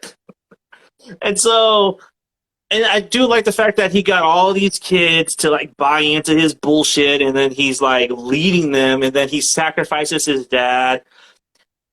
And this is another one that could have like the mom, killing off the mom was actually kind of ballsy because I did not see that coming. I didn't think they killed her off. Yeah, she was the one that was the voice of reason. Yeah. She's like, honey, killed her off by, did you not see these motherfuckers is slanging corn in our backyard? And he's just like, honey, I've got to go to bed and I've got to drink scotch in the morning. I can't do this. And you're like, your boy. Oh, go ahead. Your boy T-Lo. Your boy T-Lo was in The Hidden 2. I know how much you love that movie. I never seen The Hidden 2. He's in The Hidden 2. I've never seen part 2 either. But he's in The Hidden 2. This was actually before Children of Corn 3. But no, the mom dying was very, I can agree that even for a Children of Corn movie, it was very high stakes, and it was one of those death scenes that didn't really feel right because you think as the movie goes on, she's one of those characters that's going to survive. Yeah. Because she's constantly trying to tell everybody, like, what the fuck are y'all doing? Like, y'all not see what this motherfucker's doing?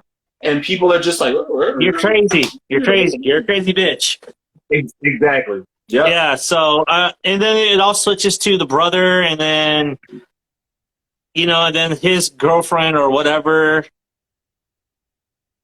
He was trying to, they were trying to bang, and then he was like, I can't do this. Like, what? No, he was like, listen, they didn't start fucking, but they start like filling each other up, and she was like, that's first base. And then she took her shirt off, and she's like, that's second base, and she put the hand on the tit, and then he was like, so, how do I get a home run? And Malcolm was in the hallway like, you don't. And then he just walked off. I missed that part. Yeah, I missed that part. Okay, I missed that. And then there was a scene with Malcolm and Josh where Josh was like, Malcolm, come on, man. Me and Maria are just friends. And he's like, no, Josh. He's like, I don't want to be involved in a family like yours. He's like, look at this fucking place. He's like, this place is deserted. And who the fuck you think these people are with? One thing that bothers me, too, that she disappears after that scene. Yep. She disappears for like a whole half hour and shows up in the last 15 minutes. And then she pops back up when the parents are supposed to be killed. Plot convenience, bro. Yeah. Yeah. They forgot what they totally forgot about her. But yeah, that's my number one, Urban Harvest. I think that's probably one of the solid movies out of the bunch. I think it's the only one, in my opinion, that actually feels like a movie, actually has some really good practical effects behind it. There's actually a really good story. I mean, emphasis on good story behind it. So, I think 3 is actually kind of solid. And I remember seeing that trailer every time when I popped in my Crow VHS on it, because that was like one of the trailers along with Mother's Boys that would always play. You know what I mean? So I'm like, oh, okay. And yeah, you're right. Eli does have a punchable face, but I feel Eli is not Isaac. Eli is much more of a threat than Isaac, which is what I could appreciate. Yeah. He's more of a threat. He was. He doesn't get the necessarily, but he's someone that you cannot take lightly. I remember Eli, there was a scene where they were in school and Eli's like, Malcolm not Malcolm, but Josh came over to Eli at the lunch table in school. And this was at the point where Josh was fitting in with everybody. He's sitting with Maria, he's sitting with Malcolm, and Josh came over and he's like, "Yeah, man, why don't you come sit with us?" He's like, "Would you rather?" And Eli's like, "Would you rather sit with me or with that? Would you rather sit with that?" And it's just like, damn, bro, like we're just eating fucking pudding cups. Like, what the fuck is wrong with you, man? Like, he's just like, Eli is a bitch. He's a he's a bitch. He's a threatening bitch, though. He's a bitch that's threatening. He is threatening. Because I remember back in the day when I first saw that movie. Remember when Eli is like, when he's got that like scythe, that knife, and he's like throwing fireballs at Josh, and Josh is like trying to block him with the Bible. I was like, oh shit! I said, yo, this motherfucker's really pissed off. Like, he's just like, give me the Bible, and he's just like throwing fireballs at him on some Mortal Kombat shit. And then Josh has to like put the Bible in his chest and then stab him with it, and he's like, choke on it. Yeah, and that's it. Yeah, I mean, it's good times. It's good times, man. It's good times. So what's your number one? Well, if you didn't already know, sir, my number one is Children of the Corn 2, The Final Sacrifice. Should have been the final fucking movie. Listen, it could have been. You know why? Because this movie, Children of the Corn 2. All right, I'm trying to think of what do I get down to, the good or the bad. I feel like this movie, Children of the Corn 2. This is a movie that I remember seeing the trailers for it on TV. I remember seeing the trailers for it on pay-per-view, and they had that same music. Like, it was that shit, because this was the first time this property was picked up by Dimension Films. And Dimension Films gave you all of that, like, gave you all of that, and it gave you all of that, that type of shit. But I remember when I first saw this movie, I told myself, this is what the fuck I'm talking about. This is what I didn't get. Like, this is like if you went to see Jason Takes Manhattan and you got Friday the 13th Part 8, but then afterwards you got Jason Takes Manhattan and you got Jason Takes Manhattan. This is what it was. I finally got kids running around Gatlin, Nebraska, or whatever fucking town it was. Hemingford, because they moved them from Gatlin to Hemingford. And you're right, because that's the town that they mentioned in the first movie. So you've got these kids running around in this town of Hemingford, killing adults. There's one core group of kids.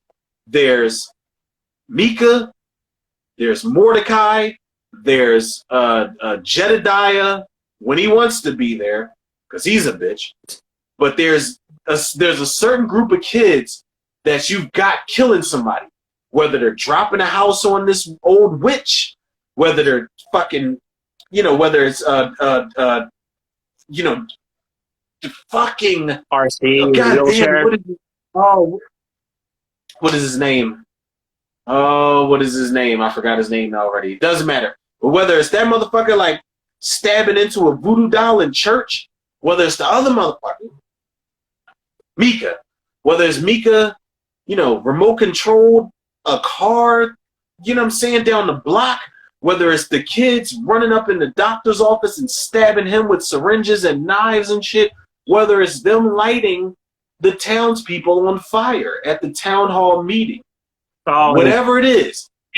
And we still get some super, even in the slasher sense of Children of the Corn, the epitome of what I'm looking for, we still get some supernatural shit. When the reporters go into the cornfield and the corn stalk slices the black dude's throat, and then the fucking one John just goes through the windshield and stabs him in the throat. We get the supernatural, he walks behind the road shit. We get the regular kids killing people shit. We get everything in its full-blown glory in just the second movie, and I love it.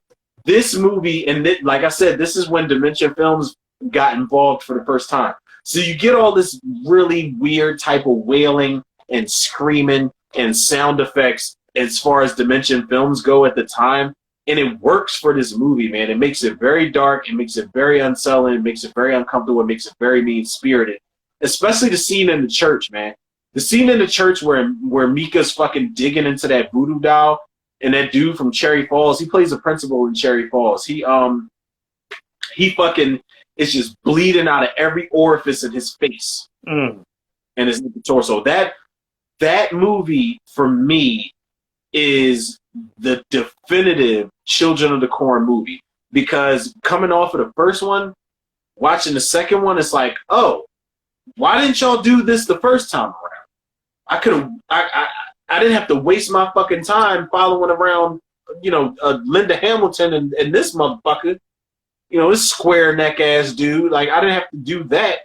But Children of the Corn 2 is just so, it's the epitome of what a Children of the Corn movie could be.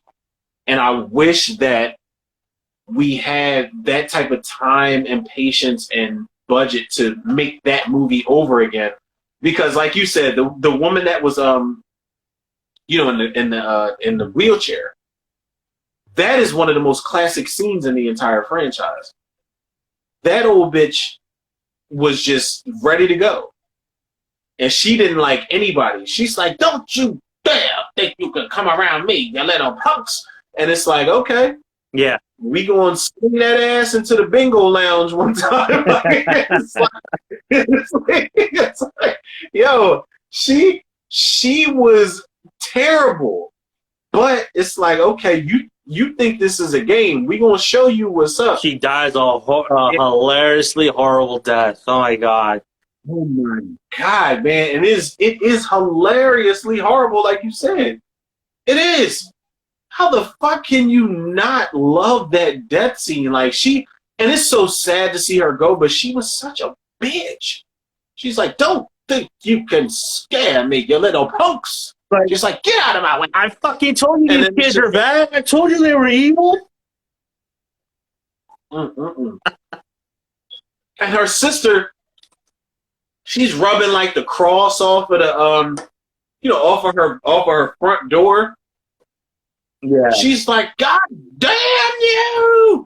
And she's just rubbing the shit off the door. Like, this is some shit this is one of the reasons randomly why I appreciate Halloween to curse Michael Myers, because when Dimension Films decided to do things, evil things, I could appreciate it.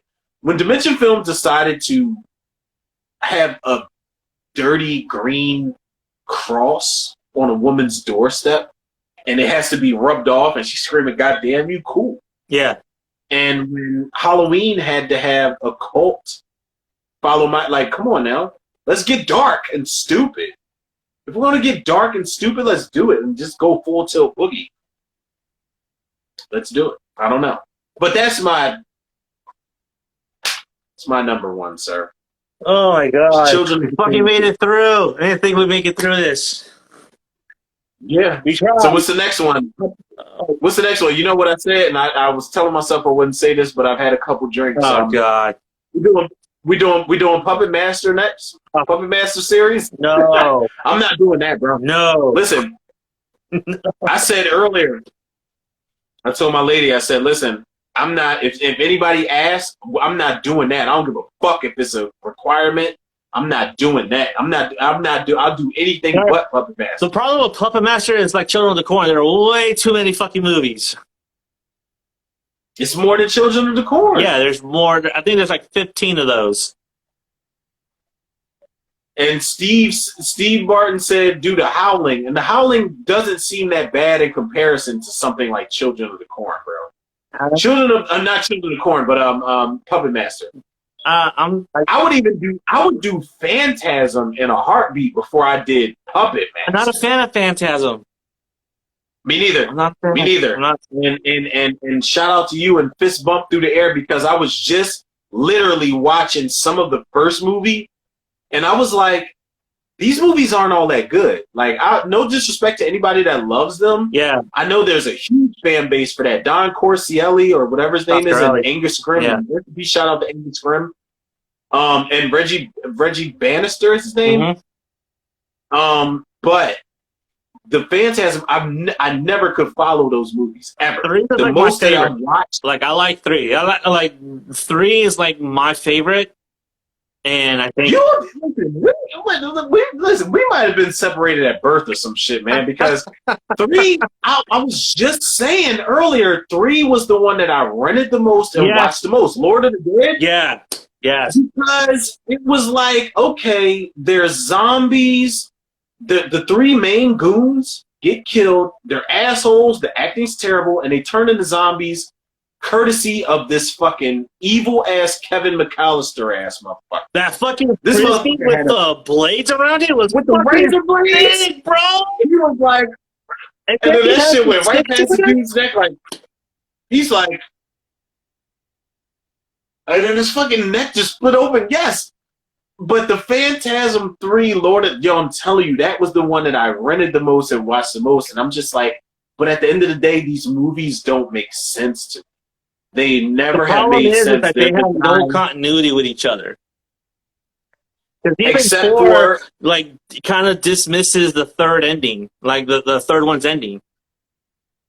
the third one's ending was the little kid getting pulled out the fucking window. Getting pulled out the window, but also Reggie was also had all the balls He was on on the him, wall. and he was He was on the wall with the remember? balls on him, and he's just like, And he's like, trying I don't to know run what him, the but he fuck can't. And he's like, oh.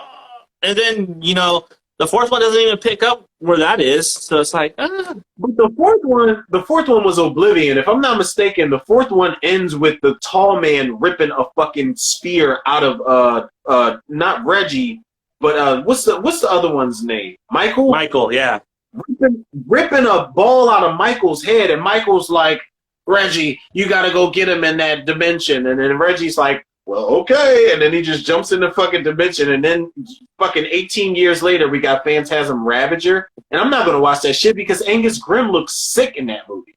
He looks sick. I don't think he finished making that movie. I don't know, man. I spoiled the ending for myself. I know how it ends. I know how some of it ends, but he does not look good. Angus Grimm does not look good in that movie, bro. He looks like he doesn't even want to be there except in like existence. It's like the Captain Spaulding effect, you know what I mean? In 3 from Hell, where he's like in the prison cell and you just see, man, dude. Is that true? Is that true about Sid Haig? What? That he was sick? No, I know he was sick, but I heard that he was in 3 from Hell, but I heard that it was just like the most non-existent appearance. Yeah, he was only there for interrogation, and then that was it. And then he died. He dies off screen. Damn. Like he has a heart attack or something like that. Yeah, that's bad. Yeah, and when you watch that interrogation scene, bro, it just like And the thing is, too, is that Rob Zombie had talked to him because he addressed this on a featurette after the movie. Yeah. And he addressed that and said, like, yeah, I met with Sid Haig, prior, and he looked healthy, he looked good, like, he was bulk. And then when time to film, like, he did not look good. And a lot of the stuff that Roxy was doing, that was all supposed to be for Captain Spaulding. All that shit. So, yeah, so it's like, holy shit, dude, that sucks, man. That was the only reason they added that character was because of Sid Haig, he got sick and he couldn't do a lot of the stuff that was required for him. He was supposed to play a major part in that movie, which is why I think that movie just doesn't work. Is because the absence of Sid Haig. I haven't seen it yet. 3 from Hell. I still got to go back and watch both.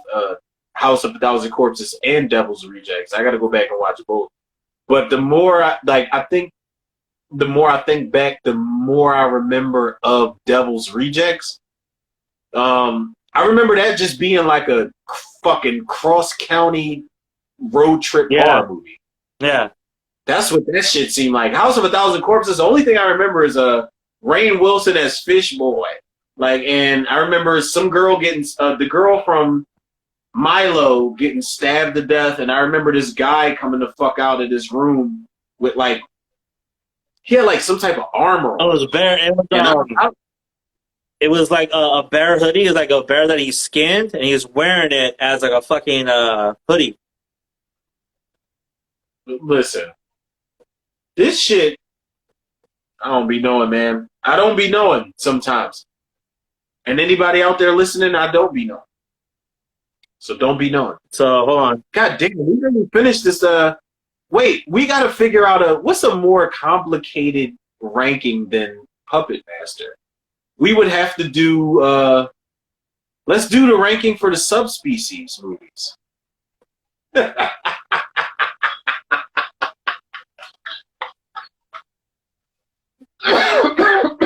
Radu. Not on Shutter anymore. That sucks. Also, without the corpses, it's not on Shutter no more. They're going into production for subspecies 12 or whatever the fuck it is. He said 2 is like the only good movie out of the bunch. 2 is like it was good. 2 is like really good, man. And they should have just stopped it there because that was a good fucking movie. Yeah. We agree on so many shit, and I don't like a lot of full moon shit either. But 2 is definitely the best of the bunch, and I know well enough to remember that. But full moon, I like Blood Dolls. We gonna have to watch like Demonic Toys and Trancers and the original Demonic Toys was okay. Doll Man versus Demonic Toys and shit. Fuck that movie. Fuck that movie. Have you seen that movie? Have you seen that movie? Which one? Doll Man versus Demonic Toys? I have. Yeah, I've seen it years ago. You know what they did? Years ago. They did the Silent Night, Deadly Night thing, which is when they took movies from both movies. They took scenes from both movies and made it into a fucking movie. So what we can do is next time we can rank the Silent Night, Deadly Night movies. Oh, that's Christmas, bro. That's Christmas. We have to say that for Christmas. Woo! We gotta say that one for Christmas. I only think there's only like 6 of those, including the remake. There's 1, 2, 3. And then you got 4. And then I think you got the remake. There's 6. Including the remake. There's 6. Is 5 the wood maker, the toy maker? The toy maker with Mickey Rooney. Yeah. Mickey Rooney, man. Listen, I'll tell you right now, I've seen all of them except 2 all the way through and 4. I've never seen any of 4, but I've seen all the rest. I've only seen 1, 2, and then the remake with Jamie King and Michael McDowell. I love that remake. I love that remake because that remake was not fucking around. That remake was like, okay, we killing kids, priests, everybody. But what they did was they established the fact that everybody in this town were assholes. Yeah. Everybody, they were all pieces of shit. I hate about that movie is the fucking poster art to that movie.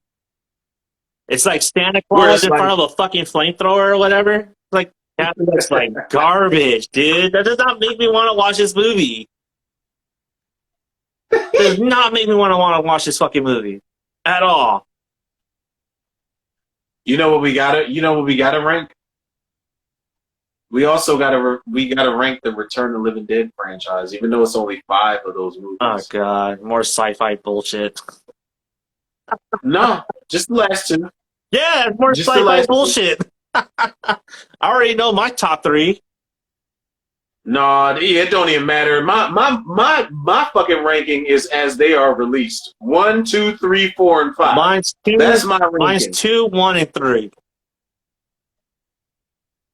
You like 2 over 1?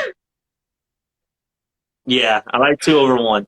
And I think, and we talked about this too on the last stream where I was like, dude, it's because I was closer in age to the kid when I saw the movie. Oh, okay, yeah. No, we did talk about this. You're right. Yeah, so I was like, you're right. So that's why I have a nostalgia, like connection to that movie. And the first one I saw much later on, but I think 2 is just better. I would have to revisit it again, but it's like Tommy Jarvis just plays the same guy. Yeah. Yo, and they actually they make a joke of it in the fucking movie at some point. Yeah. But you know what? I can't argue that. Like I'm a Return of the Living Dead purist, like a first movie purist. I love the first three, but I'm not gonna argue you on that because there's so many people that just flat out hate part two, and I'm like, how? Like this is one of the greatest zombie comedies of all time. Yeah. The special effects are top fucking notch, chef's kiss. The director, Ken Wiederhorn, might not have known what the fuck he was doing, but he still managed to direct one of the best and most enjoyable 80s horror zombie comedies of all fucking time.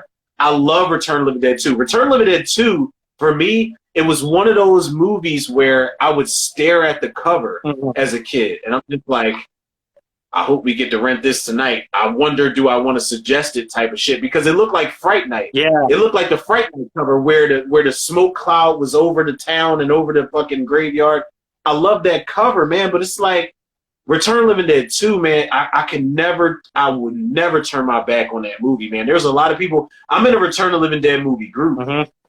And a lot of it, of course, is centered on the first movie. And there's a lot of people that hate the first movie, but I'm like, listen, I respect y'all opinion, but that movie has gotten me through many a fucking nights and days.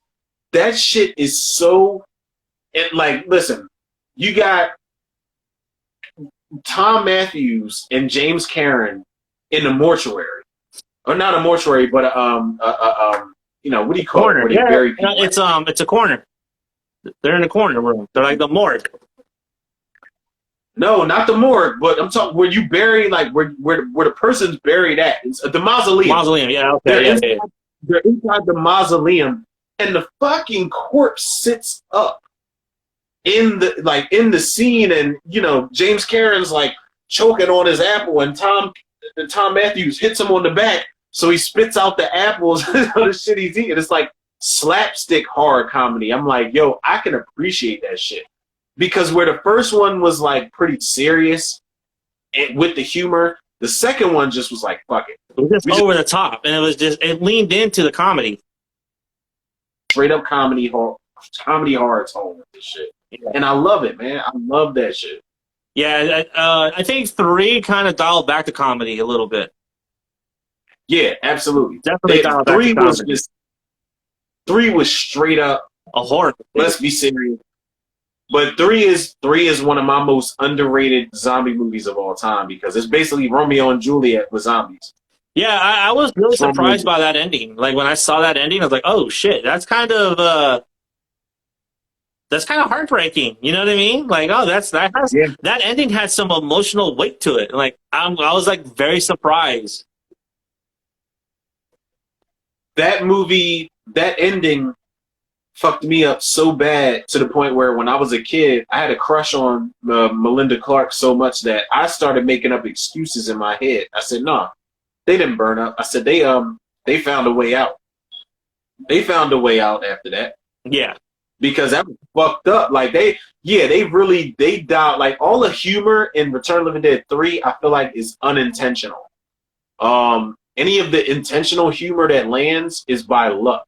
And I feel like everything else is unintentional. But to find humor in Return of the Living Dead 3 is pretty special because that movie, that girl is going through it. She's dead. Yeah. And it's Romeo and Juliet with zombies. It's this girl like struggling with this addiction. Like it's so many undertones to part 3. Like the girl is struggling with addiction to eating brains. Yeah. To eating brains. And it's like, what are you supposed to do with that? Nobody knows. But it's such a good fucking moment, man. Such a good moment. Yeah. I want to watch it right now. Yeah, I think the first 3 are really solid. I haven't seen 4 or 5. Woo! Whoa! Now, while you are suggesting all these movies to me, put Return of the Living Dead 4 and 5 on your watch list, sir. I gotta find those. If I had to sit through it, you got to sit through it too. I had to sit through 10 of these fucking Children of the Corn movies. That's not enough. Fuck that, man. Children of Corny got shit. I don't know. Maybe because I'm more of a Return of the Dead fan, but Return of the Dead 4. It is abysmal. Is it really? It is one of the worst. You know how we were talking about these Children of the Corn movies? For me, the Return of the Dead 4 and 5 are worse. Maybe because I'm a buff. I'm a zombie buff. I want to see Return of the Living Dead. I want to see this franchise go good. I want to see everybody involved be great. But this shit, it's bad, bro. It's all bad. It's very terrifying and it's very terrible. Yeah, Lionsgate? Really? Yeah. Yep. It's already a... Yep. Yep. Are they really Fucked trying to up. link this to the first one? Yep.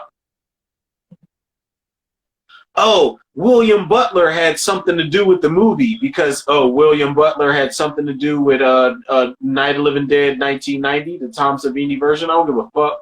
I beat William Butler the fuck up, because dog, because you're not gonna sit up there and you advertise. I will never forget that William Butler advertised this shit as skateboard punks with shotguns. What? I'll fuck you up, dog. No. That's how he advertised it. Skateboard punks with shotguns. So far, I see punks, but I see no skateboards. What the fuck? This looks like a Resident Evil movie, bro. Fucking zombies with fucking machine guns on their hands and shit. They should be so lucky.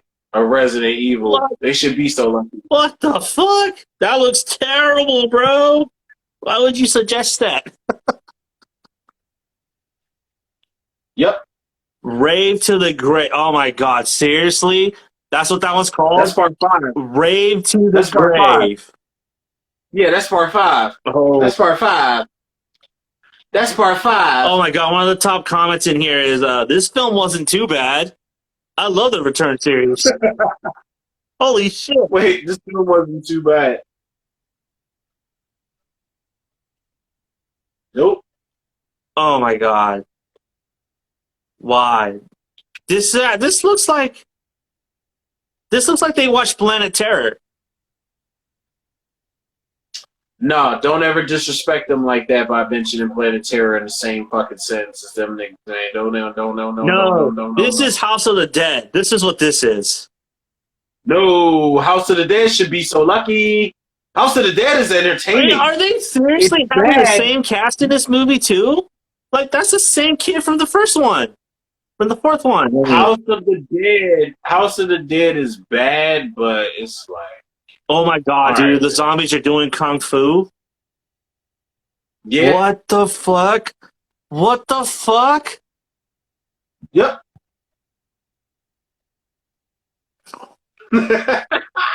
He said, what the fuck? I like bad movies, but this one was too much. Terrible, bro. This looked like some shit. This one and Necropolis are garbage. Garbage. Goddamn, bro. Damn. That just, that's, I don't know, man. I don't know. Holy shit. I don't know. We're going to have to think about that one. We have to think about that one. Return of the Living Dead. If you guys have seen Return of the Living Dead 4 or 5, please let us know in the comments. Let us know what you think. Because Romero is trying to pitch us to do a ranking for those movies. I'm not sure I want to do Return of the Living Dead. Return of the Living Dead 4 and 5. Yeah, I don't know, dude. I'm just throwing shit out there. Why not just let's see. We could do Puppet Master's out. I guess Return of the Living Dead we could do because there's only 5 of them. I've already seen 3 of them. I just need to watch 2, so that's not too much of a burden.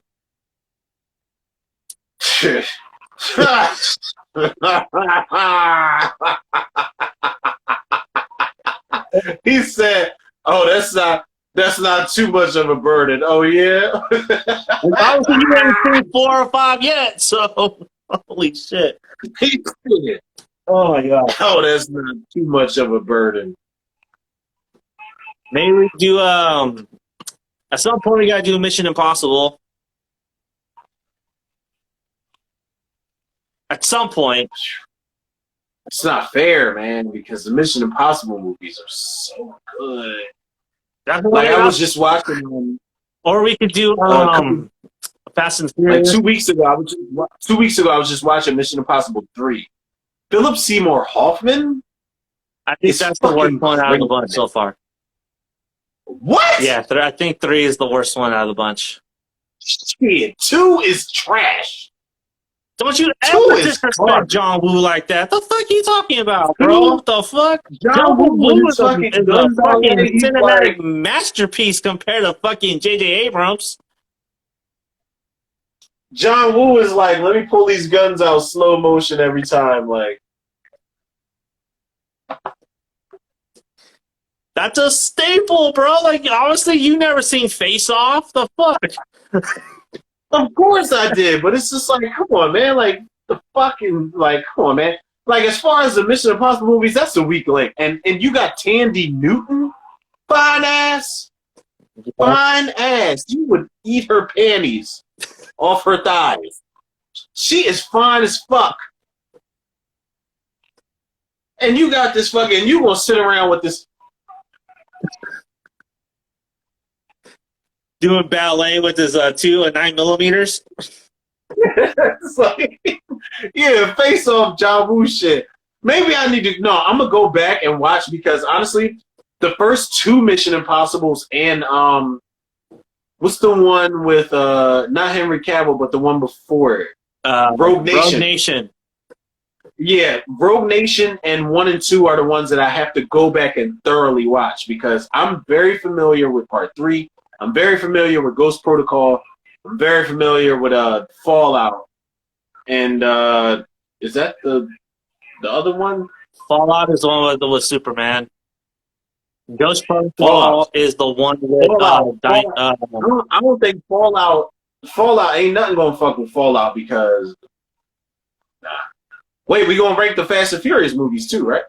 yeah, we would have to do those at some point.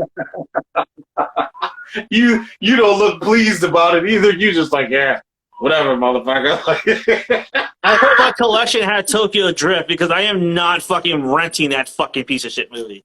So listen, I literally just came into Tokyo Drift, and that's the only one that I didn't have next to Fast 9, which I'm watching right now. But I've got a copy of Tokyo Drift officially now, and that's the one that I have. Like, but yeah, it's gonna be good, man. It's gonna be good. I feel like I ranked the Fast and Furious movies, but I feel like I ranked them the wrong way. So I'm gonna delete that TikTok video. I'm gonna delete it, man, because I feel like you're gonna delete it. Because I feel like all I know is like, listen, all I know is 6 is my favorite, still my favorite, and 7 might be third. I don't know how I would rank those movies, honestly. I don't know how I would rank those Fast and Furious movies. I know you don't fuck with them Jones like that, bro. I know. I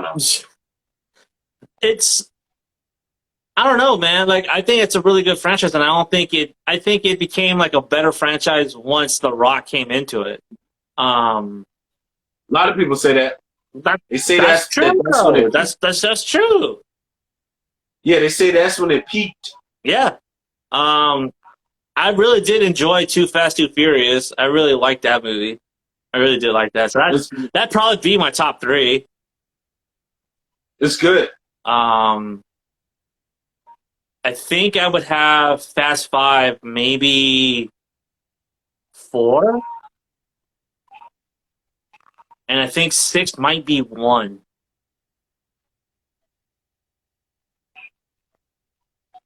And yeah, 6. Yeah, 6 might be one, honestly. Wait. Oh, would it be 7? Fuck, I have to go back and look at those. Because 5, 6, and 7 are really strong movies. Listen, 7. I went to the theater. 7 is the only one I saw in the theater, and 7 I saw in the theater after my daughter. It was a lot going on. My daughter was already born. I went to see it with some some close friends of mine, and I'm just like, this is a rare moment in my motherfucking life. And Paul Walker died, and I'm just like, how are y'all going to do this? Yeah. Fuck. Oh. It was a lot, man. All right, so it looks like Instagram Live is playing us off right now with a countdown. They playing us off. They playing us off, so we can jump on. Yes, so October 5th, we are doing Thank you, live everybody, by the way. commentary for